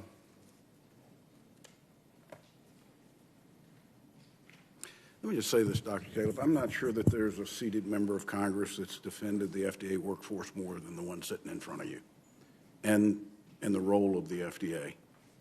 And I got to admit, I was quite amused to see two doctors use the same data to come to two different conclusions. I was shocked that that would happen. I think it happens every day. But here's some of the real beefs. Will you provide for this committee all the inspection reports on the Sturgis facility since 2019 and the deficiencies that were raised with the Sturgis facility? I will commit to provide everything I legally possibly can. I don't know if there's anything that's enjoined because I've said I can't comment on. Let me put the end date as September 21st of 21 so it doesn't get into the current time period that we're talking about. I think it's, as long as it's legally permissible, I'm committed to do that. It's my understanding that there wasn't even an inspection that was done in 2020. Do you know whether that's accurate? That's accurate. It's accurate. You said Abbott didn't submit paperwork on April the 8th. I just want to dig a little bit deeper. Did Abbott not respond on April the 8th to the 483 that FDA issued where they detailed corrective action at the Sturgis facility? That was their first take on corrective action, but they submitted to FDA a detailed corrective action paper on April the 8th. Not an adequate corrective action report. Okay. I mean, Senator Barr, I've been on the other end of inspections in almost every industry, and usually when something has not gone right, the company has a particular perspective. It may be a little oriented towards the well-being of the company, not necessarily the needs that the FDA saw. So there's always adjudication back and forth that has to go on. It's my understanding that in every case that we've tried to fill a nutritional need that only Abbott made with foreign products, that Abbott has paid for those products. Is that an accurate statement? I don't deal with the funding of those, but I do believe that Abbott has made a good faith effort to cover the costs. I just don't know the details. So you said earlier that you weren't going to throw the mailroom under the bus. But yesterday, FDA statements basically did that. Square for me the last 24 hours as it relates to that. First of all, let me just comment. I do believe that despite our contentiousness at times, you have supported the employees at the FDA. So I don't want it to be taken that I don't believe that. I just believe it's my job to defend hardworking people. But as for yesterday, I just want to be clear, and I think we were yesterday. There are two issues here. One is that something went wrong in the mailroom. The other is we didn't have an escalation policy that caused the employees who were dealing with the complaint to escalate it to the relevant leaders, including all three of the leaders who should have gotten it. So I'm not blaming this on the mailroom. Either one of those methods would have gotten the report to the proper people. Let me just read it for you because I found this sort of shocking. FDA leadership did not receive direct copies of the complaints due to an isolated failure in FDA's mailroom. That's direct copies of the complaints. Specifically, FedEx sent the package that had 5 people addressed. There were 5 packages. There are 2 different facilities, one at White Oak. The food part of the FDA, as you may know, is up in a different part of Maryland. The direct copies didn't get to the people. They were actually sitting in the receiving dock. But that doesn't mean the employees... All I'm doing is reading what was said yesterday. It said it was... But Senator Burr, that's one statement out of an entire report that goes through the other aspects of this about the escalation procedure. All right, let's go to budgets, because you've been pretty across the board. Budgets, we don't have enough money, we don't have enough money, we don't have enough money. So you got $718 million in COVID emergency money. The Omni, which, yeah, it was in March, gave you $11 million for maternal and infant health and $10 million for inspections. that was 60 days ago. How many additional inspectors have we hired as of today? I don't have that number in front of me, but I'd be glad to get it to you. Provide it for us, if you will. Let me end on this. The Food Center's budget is $1.1 billion. I don't think that's gum and wire. You stated that you were putting together things with gum and wire earlier. I think it was to Senator Paul or somebody. I think $1.1 billion is a pretty substantial amount of money. Now, the chairman and I realize I'm over my time, Chairman, but I'll be brief. Chairman and I are negotiating the next round of user fees, and we're extremely close. FDA is sitting before us in the midst of a large failure. As an agency, since it was created, and once again asking for money with more authority, more money, less accountability. So I say to you and I say to the chairman, I'm going to go home and I'm going to try to think about this as to whether now is the time for us to move forward on finishing our user fee negotiations.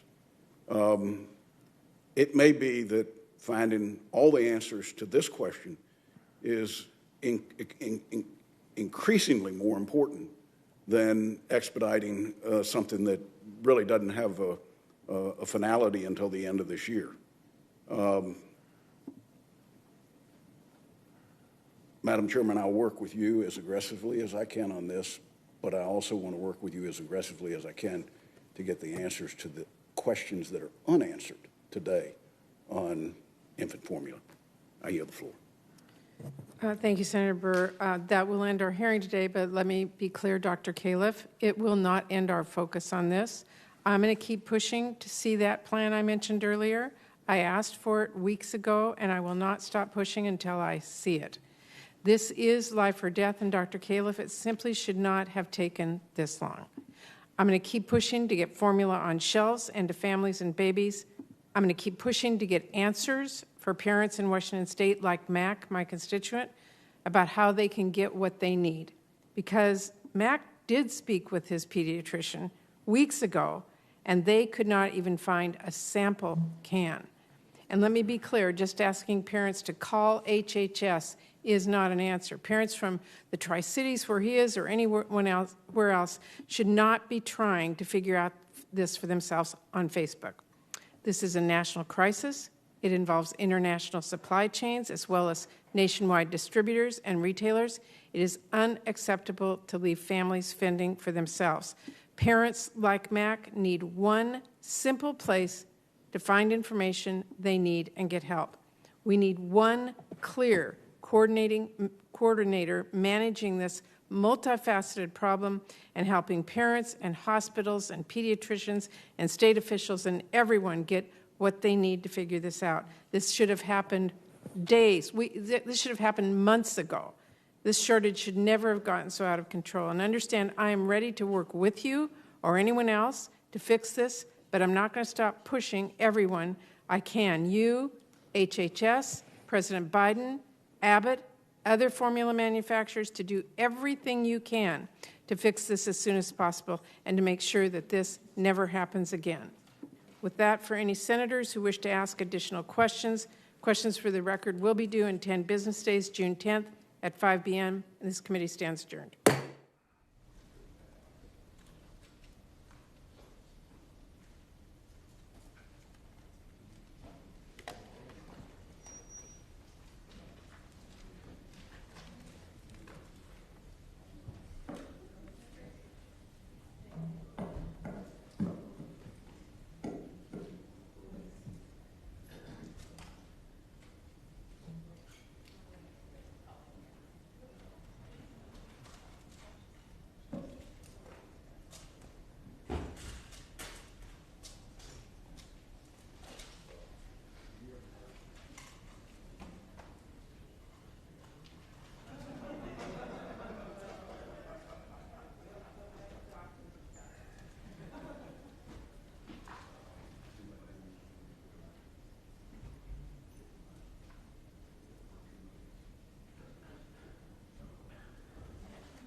I didn't see Murphy.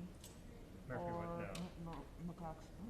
Markowski or Jerry Moran, correct? Correct. Okay, thank you. That's all. I appreciate it.